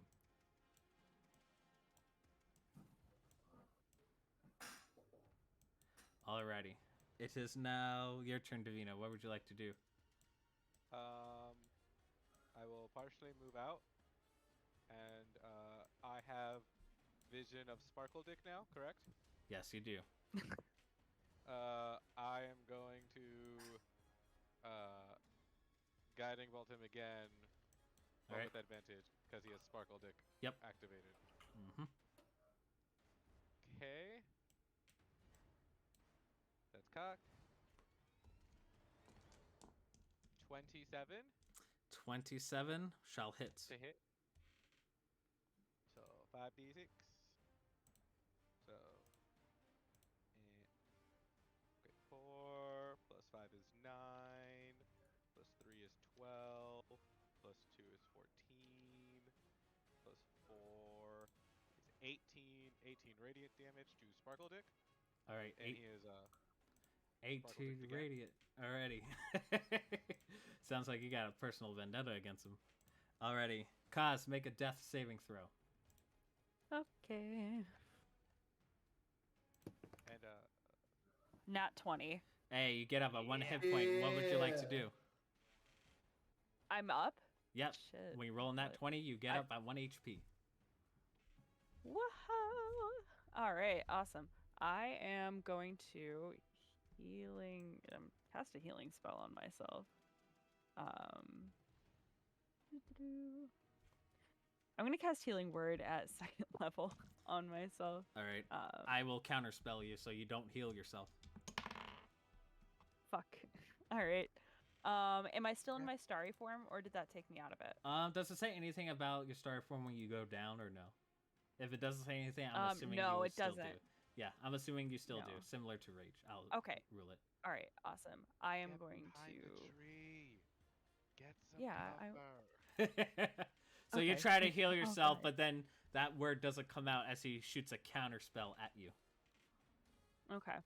I am going to also get behind the tree. Okay. You know, and I am going to shoot the guy with my arrow since Attack I'm in roll. my. Are you shooting Sparkle Dick? Because you have advantage. Oh, I do? Yep, Hell yeah. because of Guiding Bolt. Whee! Oh, I wasn't sure what you meant by Sparkle Dick. Because of I Guiding shot him Bolt. in the dick, and I hit. So now he has Sparkle Dick, so advantage on the next attack. True. All right. 19. 19 does hits him. Yes, Awesome. because he used his reaction already to make sure you don't get healed. Yeah. All right. Shit. What is the? Sorry, I'm forgetting what the archer does.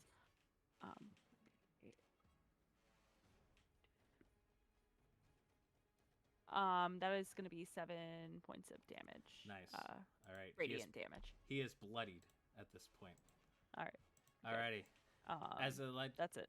As a legendary action, you see he's kind of being down. He's getting surrounded by monks. He says, "I promise, my lord Necro, that I shall take a life today." And then he looks around for an easy target.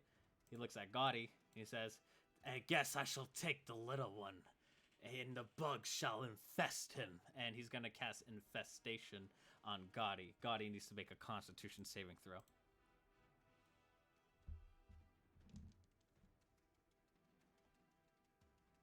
You rolled a 5. He failed. He'll take 3d6 damage. Plus 90. plus 28. Gaudy And the- will take 8 points of poison damage. Gaudy survives and does not go down. And Grimshaw yells back, "The only life you took today was yours, you fucking moron. You just killed yourself." At this point, you say that after coming out of blindness, you see the bugs all around Gaudy, and he's just barely alive. And you say this, and at this point, it's his turn. He gets all his legendary actions. He says, "Me? Die? My Lord Necro will not allow me to die on this day." He But- let you become Sparkle Dick. I could fuck you Also- over right now if I wanted to. But he says, and you can see he's like bloodied. He says, "But I will ensure your deaths shall be next." And he'll dimension door the fuck out of there. That guy for real. And at this point, they gang on the zombie, they kill him, and at this point, combat has ceased, and everyone levels up. For completing a character moment with Zer and this battle. I will Nice. give Holy shit. a cure wounds to Gotti and Kaz each. Alrighty. Yes. As it comes to a close, you guys hear bangs from the other side of the temple. And as you look around, you see that this temple is now half in flames. And that is where we're going to have to close out this session tonight. Gotti. Okay. Shit. Kevin. Gaudy and lived. So, Gotti gets Gotti seven. lived. Gaudy lived. Holy fuck. so everyone Gotti. will level up to, I guess, level 5. Since you're all 4, now you guys are level 5. Yeah. So we'll see you guys next time to see what else happens next. So until then, take care, y'all. Take it easy. See ya. Ooh.